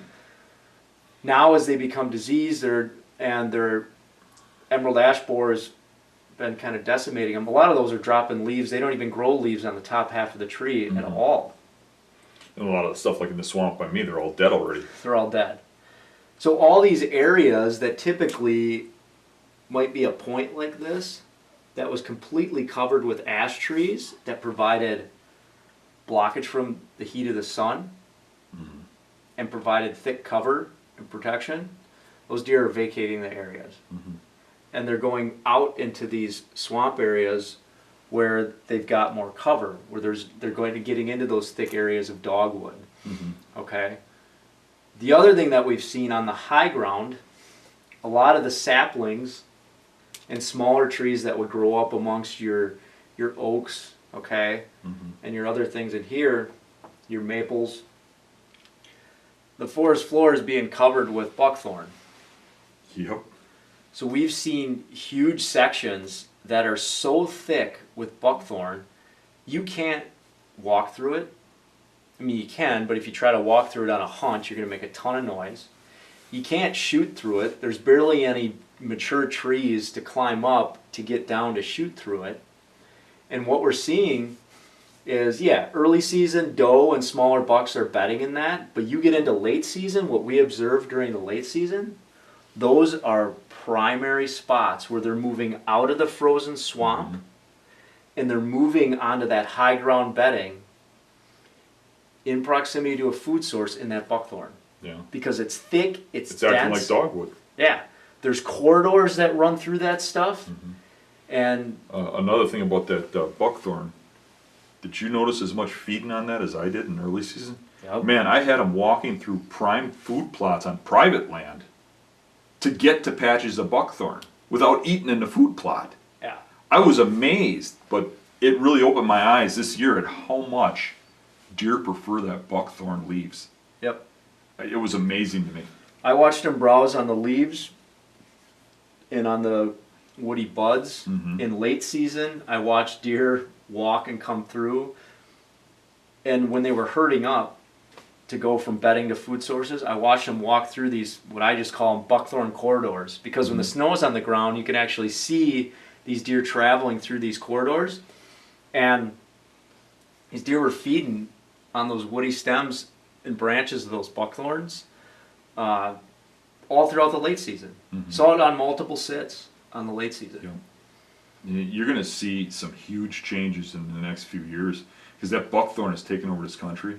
All of our elm trees are dying. All of our ash trees are dying. The whole landscape's changing. The way they bed's changing. And you're going to have to adapt with it. Right. It really makes it harder to hunt because it's more difficult. It's more difficult in these big timber areas to get in and hunt them because all the big timber, the transitions between the big timber is just loaded with a wall of buckthorn. And the deer find ways through it. They cut corridors, and we know from experience that these mature animals were utilizing it. I mean, I found a spot where eventually when we weren't hunting that area anymore, I snuck back there and it was literally a triangle like this that was surrounded by buckthorn all around it. And this triangle was it was an open area in here. And inside here there were 3 huge scrapes. There were rubs, and there were these access trails through the buckthorns. This was like a centralized staging area, and it was all protected and surrounded by buckthorn. I know where that area is. And it's it's interesting because these spots are hard to hunt, and I see more of this change happening. Yeah, I saw a lot of rut cruising on those transitions where, I don't know if you know how buckthorn grows, but it grows as a mass, almost like a cancer through the woods. Right. It's like there'll be a whole area that has no buckthorn, and you just have this wall of it that every year it moves 10 yards. Right. And it just keeps moving. And the edge of that buckthorn, man, was that a travel route during rut. And you wouldn't really expect that, but it was. Yeah, we've often said that these mature animals, like that big one that we talked about, they like to walk those transitions. Yeah, the edge. Because, if an animal has a larger rack on it, it's not going to tangle through. Just like we don't like walking through that stuff and having branches snag on your stand and your face. And deer are the same way. I mean, they'll follow that thick, but they're going to walk through where the least path of resistance is. So we were seeing them travel this buckthorn transition. So you got open timber here. You've got thick buckthorn here. And these deer were following this buckthorn transition. Now there was trails, wide open trails that the deer through use have cut through that buckthorn that they can go in and navigate their way in and out of. But during the rut were those scrapes. You'd see a scrape open up here, see a scrape open up here, you'd see a scrape open up here. Yeah. What else I saw too is you see a lot of deer sign in that thick buckthorn. But in a lot of cases, what I would see when I'm hunting or actually observing would be different. The big bucks would walk the edges or those few open trails, and everything that would come out of those areas with all the deer sign had little racks. Yeah. A big buck couldn't even get his rack through that stuff. Right. And wouldn't, it wouldn't want to. The doe love it because just like the dogwood cover, if they're being harassed by a bigger buck. And we saw that with the rut chasing. Those does would go straight into the thick dogwood, or straight in the swamp, or straight into the buckthorn. Yeah. One or the other, and lose the bucks because they couldn't run through the crap and chase them. Right. So it's great cover for those smaller bucks or those doe. Those littler bucks will chase That the might doe be in part there. of that too. That whole surrounding the buckthorn, because the does are hiding in there that are going into heat because they're hiding on the bucks. That might be all of. Because most of the time when you see them following them thick transitions, it's with the wind blowing through the transition. Like in this case, it was a south wind blowing right through that transition, and they're actually smelling the thick and watching the open. Same way they bet on it. They'll bet on the edges of that too, looking out and smelling the thick. Yeah. I mean, I actually think, if you've got a private piece of property that's a little bit overrun with buckthorn and you got different transitions, maybe it's hardwoods that are starting to get some buckthorn growing up in it, or you've got swamp transitions that these points are just getting covered with it, it's very difficult to control. I mean, we've tried. Now it's starting to take over Dave's property. Right, we cut it, we treat it with chemicals, it grows back up through the through the roots that you cut it with. But I think you can. It's because it's a factor that's out there now. I think you can manipulate it. If you've got private property, you can choose which sections you want in there. I mean, in the off season, you could even cut trails through there. And I can tell you that those deer, from what I observed in the late season, they're going to use those open trails that are in that buckthorn. Those mature animals are going to use those open trails because they're still going to want to go across the topography a certain way, but they're not going to walk through thick, dense buckthorn that's, a half inch in between each plant where it's hard for you and I to walk through it. They're not going to do that. So you can manipulate it a little. If you got it on your property, it's going to be just like dogwood. You're going to have to hunt the edges, hunt the openings, So keep that in mind. As seasons change, your foliage is going to change. It's going to shift bedding around. We had a drought at the end of the summer. It completely impacted all the tall swamp grass in a few of the areas that we hunted. It laid it down. And none of those bedding areas really developed normally as they would. Because it seemed like the deer just vacated those areas where that swamp grass was laying down and they didn't have the cover. And then you compound that with ash tree problems and it shifts where the deer move. You got to hunt them in different spots. Yeah.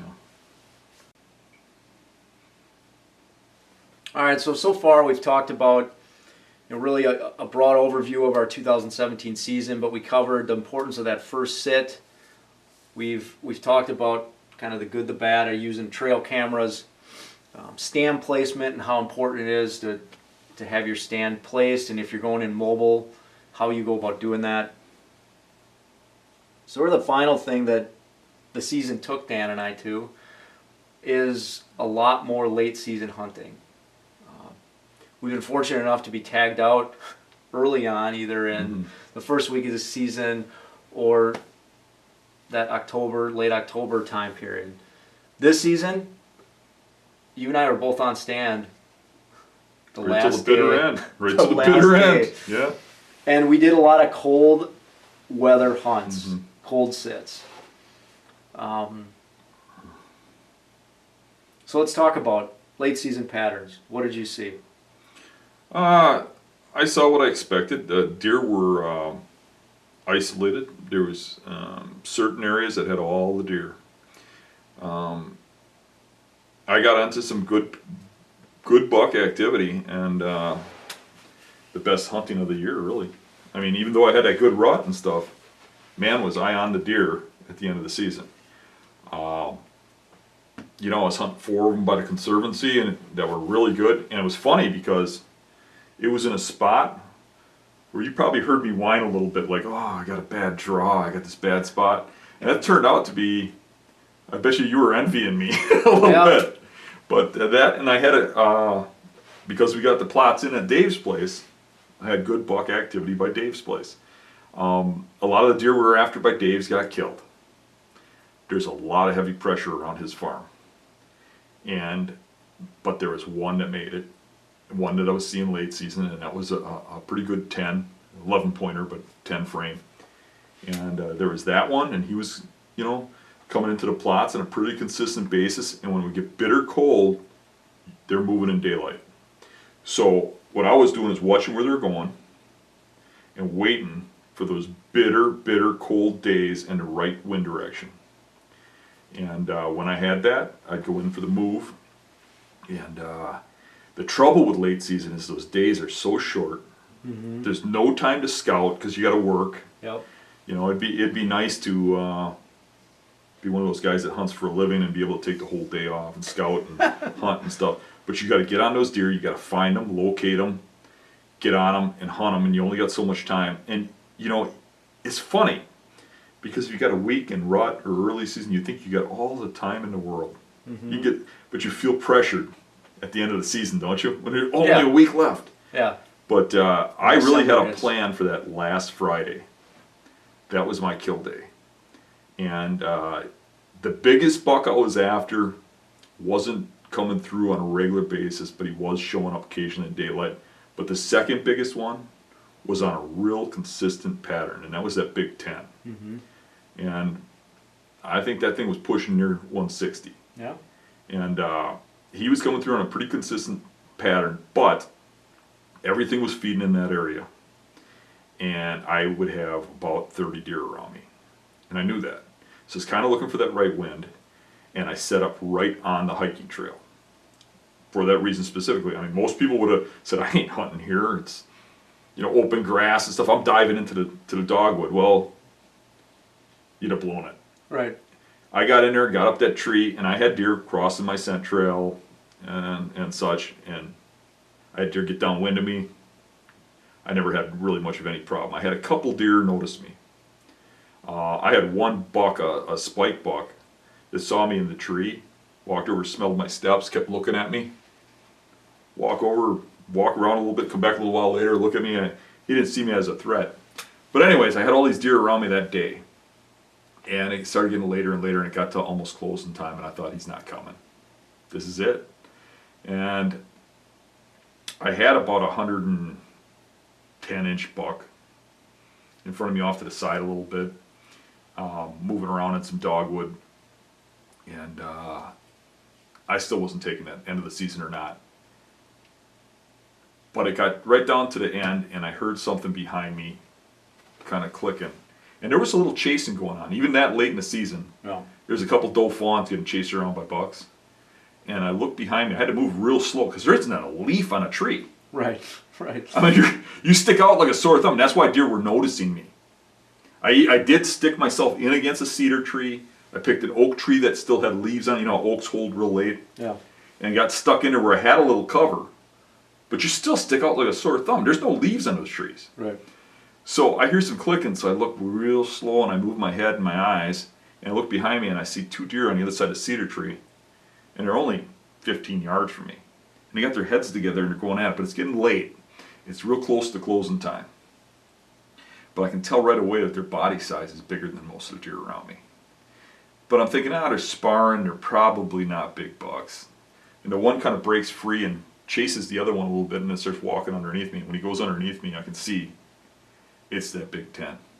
And he's walking right directly underneath the stand, straight out here. He gets to about 10 yards, and he stops quartering away, puts his head down, starts feeding on something. And I go, and I'm going to pull that bow back, but there's a lot of deer around. So I raise it up slow, and I practice this. I aim it at the deer, and I pull back real slow like this. And I get it back, and that's the whole trick, is can you get this bow drawn? And especially from a sitting position. I don't normally shoot sitting, but I certainly ain't standing up with all those deer around me. So I get it back, and I get it on them, and I'm putting that pin on them, and I can just see something moving around, and I make out a little leaf, and in that gray light I wasn't seeing it all the way, but I could tell there was something in my line of vision. You know, it was just right at about closing time, and you start losing vision of those little tiny twigs and stuff, and I can tell there's something there. And I know it's clear a couple steps up. And I made a key mistake. I should have just held at full draw, waited for him to pick his head up and move down the trail. And that would have been one dead deer. I ain't missing at 7 yards, you know. So I'm kind of half thinking, should I blast through this limb? Then I'm thinking it might be bigger than I think. And what's going through my head is that shot from early season hitting that limb, and that arrow ended up 10 feet from where I was aiming.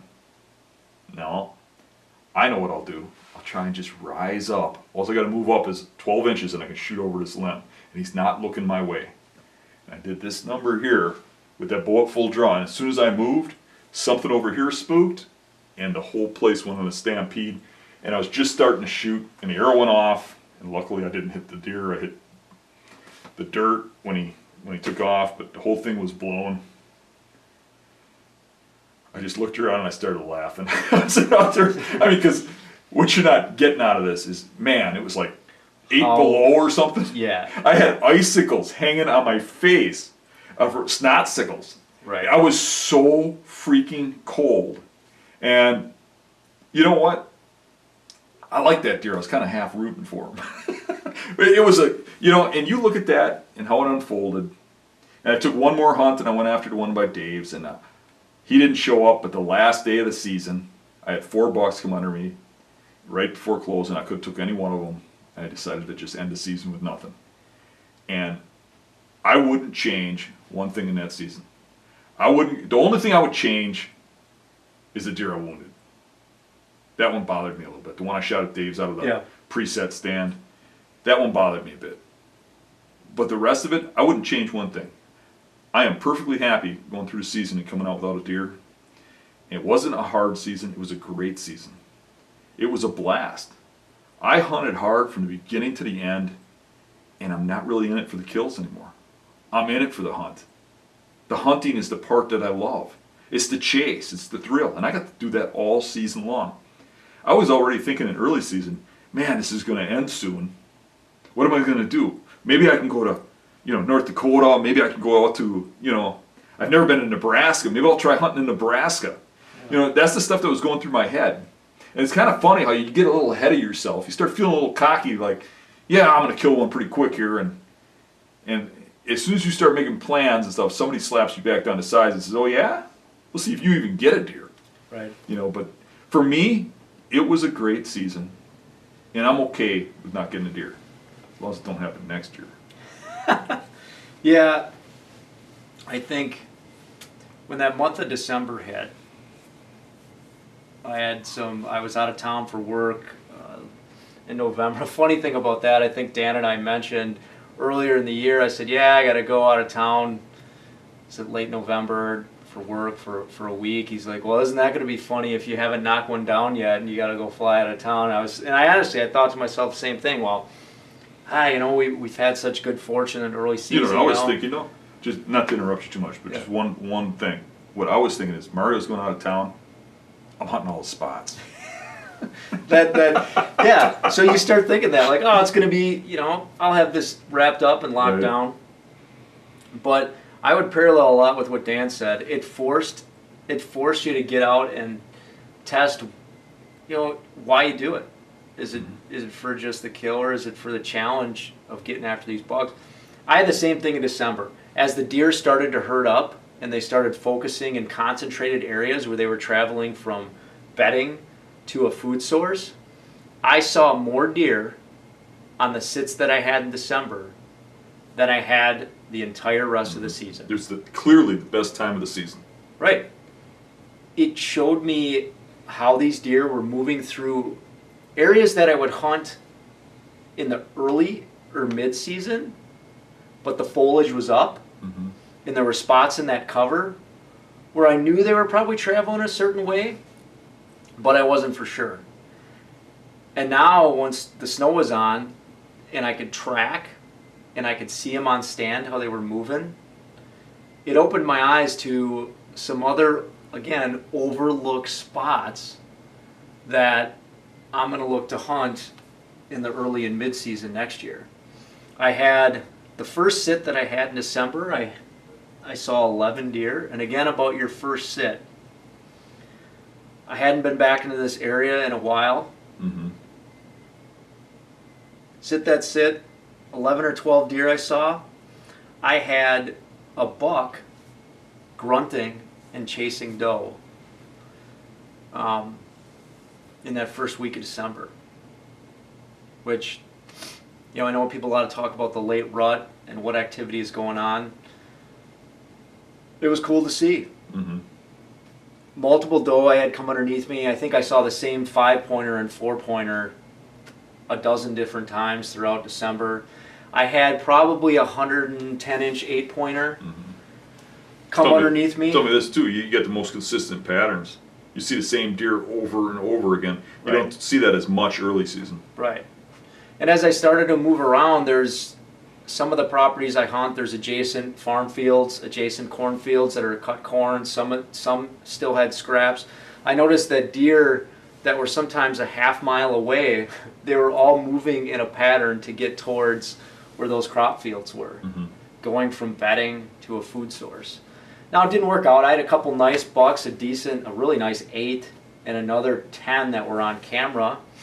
Of course, you'd catch a camera pick in daylight during this time, and then I'd try to sneak in there and get set up on them, but I never saw them on stand. I never saw the mature bucks on stand. But my last sit, it was another great hunt. Yep. I got into the transition between the mainland of the island, and this time I kind of knew that these deer were moving in a general direction from bedding to food. So they were actually moving from the mainland to the swamp, through the swamp to another area that had food, crop fields in it. I had 8 doe underneath me and 2 smaller bucks. And I sat and watched a smaller buck and a doe at 30 yards until it was too dark to make out anything anymore on the last night, because I was waiting for that more mature animal. And I just made the choice like Dan did, so I didn't get anything. But it was fun pushing myself to be out during that time of the year. There were some cold sits where I thought to myself, I got up in this little ash tree, I remember one sit, and I went to grab a branch, and everything was so cold it gets really brittle, that this branch snapped. I thought the whole tree was just going to snap and fall over. But you're out there, and it gives you intel and insight into how those deer pattern differently. Definitely I saw deer vacate the primary bedding spots and the secondary bedding spots in the swamp. Once that swamp froze, they did not like walking on that frozen ice. I watched the shift. Where I was, they were in the dogwood and coming up onto a little high point and then going back in and coming up, and then all of a sudden the shift, you're expecting to hunt them on a certain wind, all of a sudden they're coming from behind you because they came out of that swamp when it froze solid, went up on the hillside in the pines. Yeah.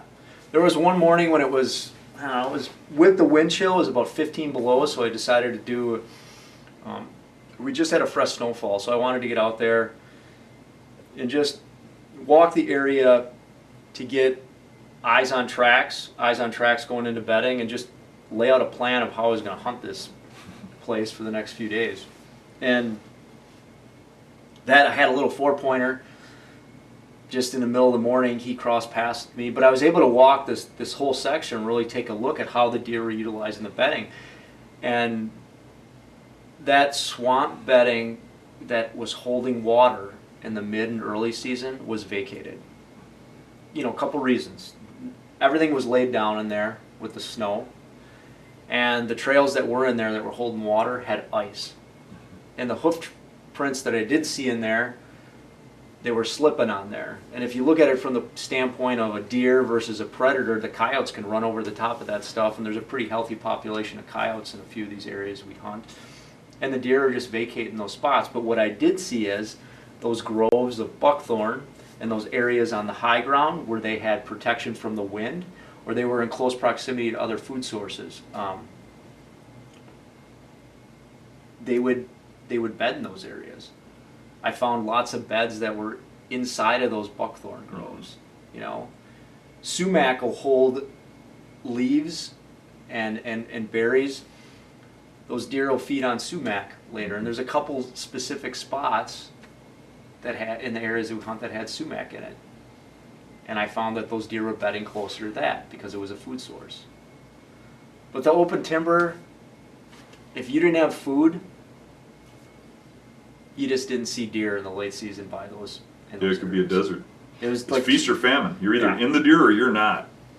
And that's another thing to think about too in the late season. It's like if you locate a herd, or you start seeing those deer herding up on a pattern, even if you're seeing smaller immature deer, the likelihood of you catching a mature deer coming into that herd or coming into that congregation, it's a good time to shoot a mature buck. The And bucks, it's not necessarily the case in early season. correct.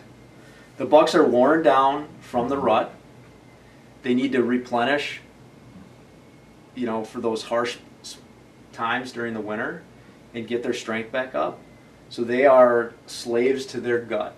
It's probably not the best time to shoot a buck, but it's the best time to shoot a mature buck. Right. The bucks that I was seeing in daylight late season were extremely nocturnal earlier. I mean, you could get them to move, but it wasn't far, Yeah. and you had to be set up perfectly and close enough. But in the late season, you could get them to come a distance. They were moving around in daylight. As soon as you get that bitter cold weather, Yeah. they're out there. It's really a much underrated time to hunt. Right. It is probably the best time to pattern a big buck. You can sit back and watch him go into a brassica plot, or watch him go into dogwood, or watch him go into some feeding food source, and be relatively confident they're going to do it again day after day. Yeah. In early season, I do the same thing, but it might be more like 1 out of 4 times they show up the next day. It's pretty much they show up day after day in late season. It's just a matter of waiting for the right conditions. That cold weather might be getting them out a little earlier. But late season is the best time to shoot a mature buck when it's 5, 6 years old. And like anything, you know, hunting weather fronts, like hunting in rain, you got to get your game plan set up of how you're going to do that. You Yeah, wanna not just 1 pair of blue jeans, 2 pairs of blue Yeah. jeans, and 3 t-shirts and a sweatshirt. Yeah, we need to buy Dan some clothes so he's not frozen the next time he tries drawing on a 10-pointer. That is part of it. Some of these sits, it was sub-zero temperatures. And then in order to get in the right spot, you had the compounding effect of the wind, and it was cold. You know, part of my thing is I acclimate to the weather. Mm-hmm. I don't think a lot of people get that, but you get used to cold weather. Oh yeah. If you're somebody from like just for instance, like when we go down to Florida and it's 50 degrees out, you're like, this is great. You got a t-shirt on, right? Look around, everybody's wearing winter coats. Yeah. Why? They're cold. Yeah. We're not cold, we're like, this is nice. Because we're acclimated to the weather. So when I'm out doing yard chores and stuff, I actually go out in my t-shirt and do my work with no coat on or nothing in 0 degree weather, because it acclimates me to the weather, because I don't want to freeze when I go out there and hunt. Yeah. And that's why I can take that weather dressed like I am. Yeah. It's cold. Don't get me wrong. I mean, I used a variety of different things. The things that, what really helped me, I think I bought stock in those little hand warmers, but my hands and my feet get cold during those sits. There's just no doubt about it. That's the way I am. But I know that about myself. So, I carried one of those little pouches where I can get my hands in there with the hand warmers. I had a fleece jacket that I'd wrap around my boots. Rubber boots get cold. Rubber neoprene boots that are insulated or claim they're insulated. When it's -10 out, they get cold. What I learned was my feet used to always get cold, and it's because I would try bundling up with more and more socks, and I'd take all the air out of there. Now I put one pair of socks on, a heavy pair, and my feet are warm. Yeah, you got to have airflow in there. Yeah. Even the last day, because I did almost that whole day sit on that last day, I just took a fleece coat, wrapped it around my boots, and I dropped like 4 of those hand warmers down inside that coat, and it heated it up, and my feet stayed warm all day. I sat for like 6 hours that day. Literally, you're a beast. You were sitting out there all day in the cold. Like, I went out there for the prime times. Yeah. Well, it was the last day, but I ended up seeing a lot of deer that day. I think late season, the big things I got out of it though were the herding of the deer, the patterning, the shift from bedding from those swamp bedding areas to the high ground, and I saw mature bucks move on those weather patterns. If you can get in just ahead or just after a snowfall and get into an area, you're going to see movement. That bitter cold is going to get them to move early, but it becomes. I mean, there was many nights where it was getting dark quick, and I was saying to myself, man, if I only had that extra hour when it was daylight savings time to, Right, or a lot of times it's right at closing time. Yeah, they're moving right at close when it's getting dark. Yeah. But every now and then you get surprised. You get a trail cam picture of one at 3 in the afternoon or something. You're like, yeah, of a good one. I had one exciting hunt where this was, it was over Christmas break. It was during that stretch because I had taken some days off of work. But I'm sitting, I get a small half rack 3-pointer come by, 2 doe come by, then I get some doe moving out of bedding in the swamp, and they're moving in front of me, and I'm sitting up in this poplar tree, and I think every deer looked up and was silhouetting me, but they'd kind of tolerated me. They looked, and then they'd move on. I had ones walk right underneath me. So it's getting closer to that good kill time right before it's getting dark. All of a sudden I hear a lot of commotion happening out in the swamp. And it's cold, frozen, and dry out there. But I'm hearing all of a sudden I look out and I see this tree just waving back and forth. It's just getting hammered by this deer. And I'm like, all right, here we go, finally. Here it goes. I get all ready. Charging right onto the island like he's a boss is, this little 5-pointer. And he got onto the island and he turned and he shot west. Now, the reason why that's important is because during that time of the year I was seeing a number of scrapes open up, like real aggressive rut type activity was going on. And it was all in these areas that these deer were congregating. They were herding up around the food sources, getting up out of bedding, herding up, and then moving towards where those crop fields were. Well, this little 5-pointer, I don't know if there was a doe that was in late estrus or whatever, but he was going around and he was making these scrapes. He was the one making the scrapes. When I walked out that night, I followed that trail that he went out on the high ground. And not only did he hit the scrape that had been opened up previously, but he made a new one. And so it showed me, those late patterns. It would have been nice if there was another mature buck in the area that didn't want to tolerate that and would have came out and played and dealt with him, and I would have got a shot at him. But that was cool to see. You know. Yeah. I think the big question that's going to come up now from people watching this is we're talking about how great late season can be and how we got on all these deer and the patterns and stuff, and there's probably a bunch of people, that guy right there, see him, he's going to say, you know what, I couldn't even find a track. What is this teaching me? I can't even get on a deer. So how are we getting on those deer? And the key is going to be covering a lot of ground. You're going to have to take some time and scout. And hopefully you got snow, because if you got snow, it's a piece of cake. You can drive around to public properties and look at the tracks going in and out, and where there's more tracks, then start looking in a little closer. If the roadside within a quarter mile where you want to hunt ain't got a track on it, you're probably not in the right area. Keep going until you get some tracks, and then backtrack them back, find out where they're going, find out where they're coming from, and keep looking around. Look for those areas that are really thick, and it's not going to be an annual thing. Sometimes you got them, sometimes you don't. There's some areas that'll have really good deer hunting or buck hunting late season every year, and there's some areas that because of a food source or because of something happens will have real heavy one year and then not the next. And you just got to get out there and really cover some ground, and that's what it takes. I mean, if you're going to think you can do this on your 80-acre section that you always hunt, it might be a ghost town late season. Good luck. Right. And the reason me and Mario are getting on big bucks in late season is because we're going to where those bucks are. You can't just count on your old areas. You have to go find them. Right. That's a good point. I mean, if you don't have snow on the ground, then it really becomes a challenge, because you have to understand, you have to figure out, okay, where are my bedding patterns in relationship, honestly, to food? When it gets bitter cold out, those deer are moving from bedding to food. And on a public area, like Dan said, you're going to have to go and cover a bunch of ground until you see some sort of sign or can locate a naturally occurring food source that they're on in that late season. Now, if you have access to private property, there's an adjacent cornfield, or you planted a food plot, well, then you're going to get deer coming to that food source. I can almost guarantee. It's going to happen. Dave's property, if we don't have brassica plots in there, it's a ghost town. Right. There wouldn't be a track out there. And right now there are deer all over that property because there's brassicas. And so take advantage.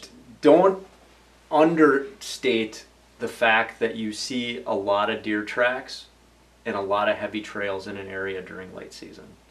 If the tracks are there, and again, even if you don't see mature tracks in there, if you've got a lot of deer tracks, that mature animal might find his way into that area because those deer are herding up. I mean, I saw that pattern in one of the spots where I were hunting, where I bounced all over the place. I got into a few spots that I wanted to try, but there really wasn't any tracks. What happened during those sits? I didn't see any deer. Because, there was very limited movement in those areas. Now, it kept drawing me back to the spots that had heavy deer traffic and heavy trails. Now, I probably was seeing the same deer over and over and over again. The 5-pointer, this group of doe that I was seeing.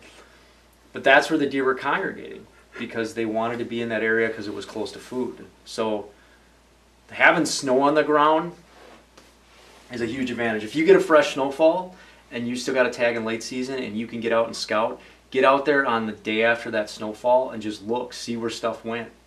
Mark those patterns of where they were moving and walking. It's such a huge advantage, because normally you can't see. Right. All right, I don't know. Was there anything else about 2017? No. It was a good year. It was fun.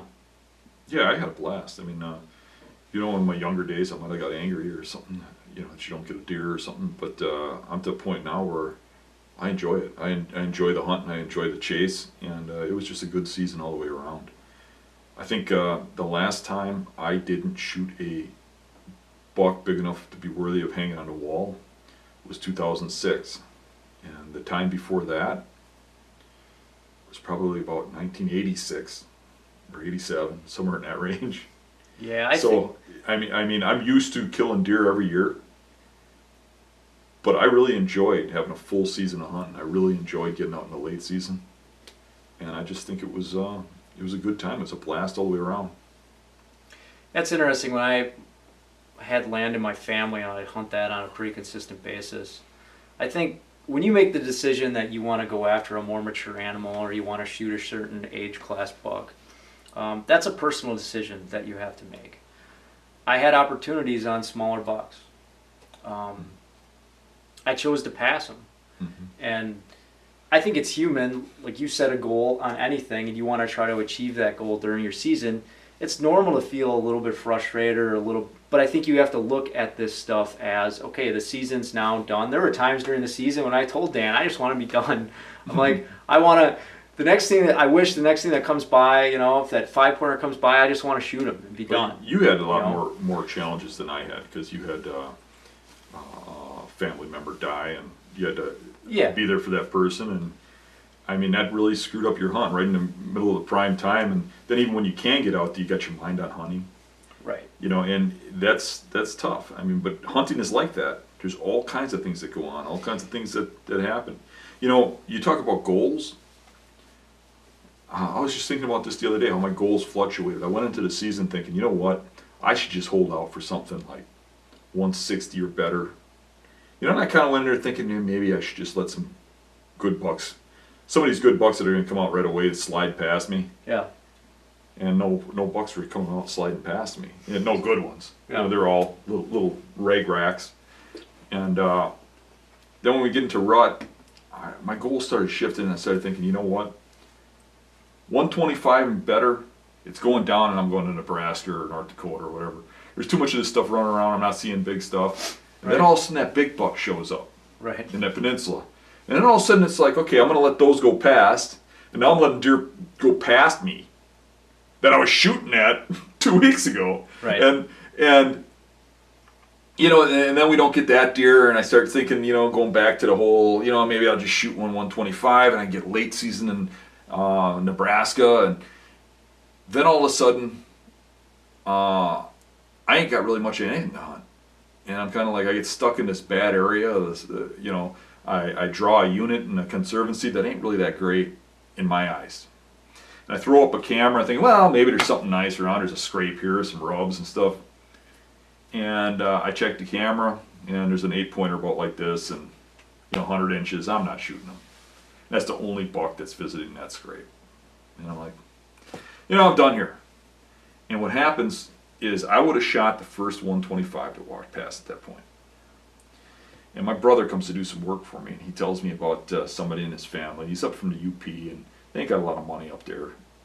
And this person is struggling. He says, you got an extra doe tag, can you shoot him a doe? I said, you know what, I got that one stand, I got all this does coming by, no bucks, I'll go out there and I'll shoot him a doe. So I go out there, and that wasn't a cell cam, that was a regular cam. So I pull the card out, climb up the tree, and I pop it in my little card reader, and I open it up, and the first picture is a daylight picture of about a mid-160s class 9-pointer. I'm like, what the hell? In daylight. I'm like, what the? Start clicking through, and there's this giant 10-pointer. I'm like, what the hell happened? Yeah. And needless to say, about 5-6 does came by me that night, and not one got shot. All of a sudden your goals change again. And you hear these people tell you goal things that you just think in your head, what are you, an idiot? Why, you talk out of your ass? You hear guys say, this is the only buck I'm hunting. I'm hunting one buck and that's it. Oh, okay, so if that 160-inch buck doesn't come by you, but a 185-inch buck does, you're not shooting it? Right. Or, or that buck gets hit by a car, you're done hunting for the season? Yeah. Goals change. Yeah. They can change daily, they can change weekly, but goals change. And to me, it ain't about bragging rights. I don't have to have every one of my bucks, I only shoot 150 or better. I might be happy if I went to Michigan and hunted some heavily pressured land with 1 million people on it and I shot a 100-inch buck. I might be happy with that. Or North Carolina or something, or whatever. But my goals change based on the property I'm hunting, based on the deer I'm after, based on what I'm seeing, based on what's around. Yeah, I think, as Dan just mentioned, it has to be about what you want. A lot of us, because we're all part of an online forum and we share information. Sometimes we get caught up in the fact of, hey, if I don't get one or if I don't shoot a certain size buck, what are people going to think and this stuff? Ultimately, hunting's about the experience you want to get out of it, what you learn. I think Joe R.E. just posted his season in review, and he talked about his favorite moment of his season was getting his buddy on this huge 9-pointer, and that after that moment, he kind of felt like his season was done because, and he ended up taking 2 more bucks. He got 2 bucks but he felt like that was the apex point of his season because it was this cool setup. His buddy got on the buck. And I think that's where you have to assess it. What do you do it for? Is it and you'll figure it out. I remember plenty of seasons in the past where I was like, buck would come out when I was coaching wrestling on a consistent basis, and I had a very small window of when I could hunt. Mm-hmm. Buck would come out, I'd look at him and say, yep, he's good enough. He's a taker, I want my venison, I want, and these weren't giants, and boom, I'd take them. And I was pretty happy. The hunt happened how it did, I set up how I wanted, everything, so it really is about where you want to go with your goals and where. Do you remember how fun hunting was when you were like, 18, 19 years old, and you're just out there to get one, and you got one, you're happy as hell, and yeah. The more you get into this trophy hunting, the more it gets a little frustrating, the more it gets a little hard. The more, you see these stages with hunters. I mean, first you want to kill a deer, then you want to kill a buck, and then there's a stage of how long you want to kill bucks, and it gets boring. You start getting too good at it, so you start holding out for racked bucks, and then you get good at that, and pretty soon you're ending your season a couple weeks into it every year. And you start holding out for something a little bigger, and then there's that whole, it's got to be Pope and Young or better, and most people are putting those first few bucks in the book because they're proud and whatever, and then after a while that gets boring. And then you're holding out for, something a little bigger, and every stage, some people get through, some people don't. And you see those stages where when people are trying to get that Pope and Young buck, and they think they're proving something to other people, but really you're just proving it to you. Because I can tell you one thing, I really respect Joe R.E., Dewey, Stan, but next year, I ain't even going to remember if they got a buck or not this year. Nobody else is either. It's just in their heads that we care. And nobody cares if I get a buck. And I know that. Yeah. So that pressure is just me putting that pressure on me. And when you come to that realization, you no longer have that inner turmoil that a lot of the younger guys have when they're starting out as trophy hunters, where they got to get that buck. They got to make that kill. And when they blow it, it always hurts me to see those young guys so angry because they blew a shot. Mad, swearing, throwing things around, upset, I'm not going to hunt again for, and they sit back for a week or something, and then they get back around to it. But why are you mad? You had an opportunity. You were out there. You're in the game, man. You shouldn't be mad, but that's a stage we go through. I was there at one point, too. Everybody was. I'm sure you were. Yeah. Now I'm to a point where I'm just happy I saw a deer, and if I blow it, I'm kind of laughing about it, saying, I can't believe that thing got away. Kudos to you, you won. Kind of like a wrestling match when the big guy beats you, you get up and you shake his hand. That's what you're doing when you wave at that buck as he runs off. Yeah. So that's an advice. I think that's good advice for someone that's taken this journey, and it's got to, find out what makes it important for yourself, and don't worry about what other people think or care about. If people care about what you're shooting or what you're doing, hunting is an experience. It's an adventure. It's a pastime. It's a way to get nice, clean, fresh meat.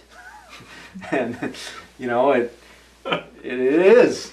It's like there's so many reasons more to involve yourself in hunting than just shooting a big racked animal. But I remember a few years back I shot about a 130-inch 8-pointer. It was a good buck, but it wasn't a giant. And I was happy with it. And I brought it home. And I remember the biggest criticism I got was my wife walking out looking at it and saying, I thought you were shooting big bucks. Yeah, I think I remember that. I think that was the one that I helped you drag out. 'Cause I remember you telling me that. It's like, what? Yeah. Yeah. It's true. No one else. I mean, it's funny to say, but you yourself ultimately cares more about what you go out and what adventures and things that you do, you know, and I too, it's One So you more gotta put it thing. in perspective. One more thing on that I just want to get across is the reason those people are struggling and angry and stuff is because they're worried about what people think. And if you want to help the situation, don't knock a guy for how big his buck is, for what he's done. Congratulate him, because that's his business. Right. You know what I mean? There's nothing that bothers me more than you see somebody online go, well, I wouldn't shoot it, but it's a good buck for you, or something like that. You're putting that guy in a situation where he feels like you're looking down on him. And our if you want to call it the industry or the media or how this has been shaped into this. I don't. The Beast is completely opposite from this. Although, you know, people share their stories about their bucks and big bucks, small bucks, and everything in between. But we do this. I had multiple people that are friends and just acquaintances that I know send me pictures of their bucks and say, this is one I took him this morning, you know. And at the end of the little story, they always said, yeah, I know, not a giant. Mm-hmm. And I wrote back to him every single time. Well, it looks like a darn good buck to me.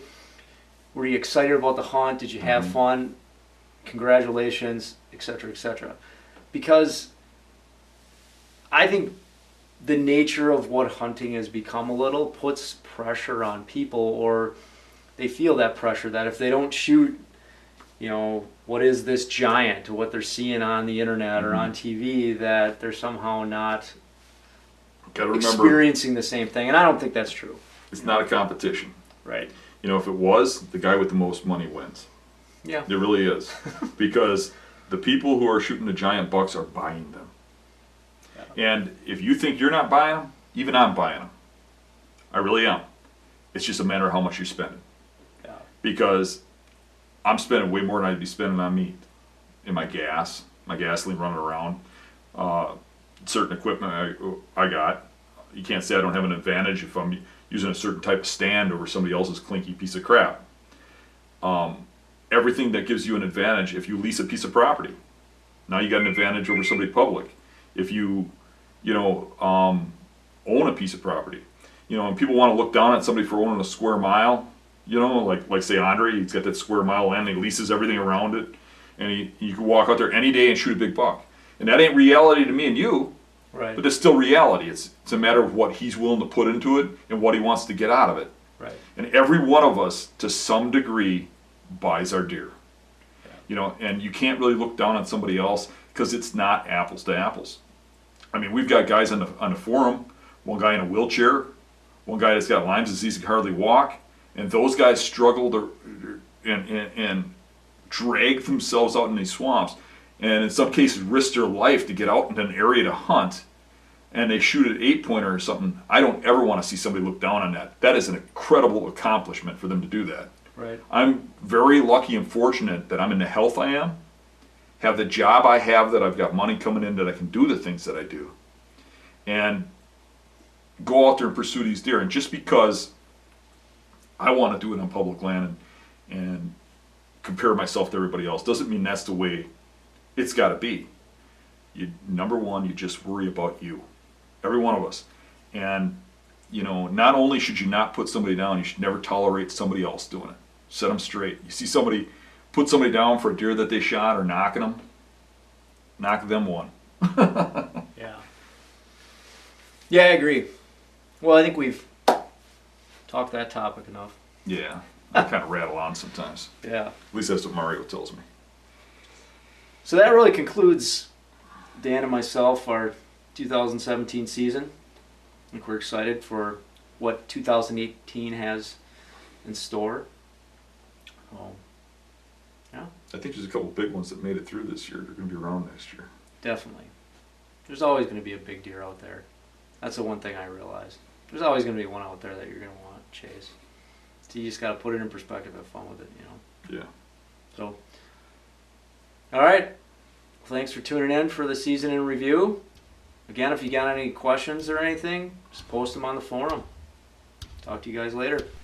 That concludes today's podcast episode. Please go to thehuntingbeast.com to post any discussions, questions, or comments regarding today's podcast episode.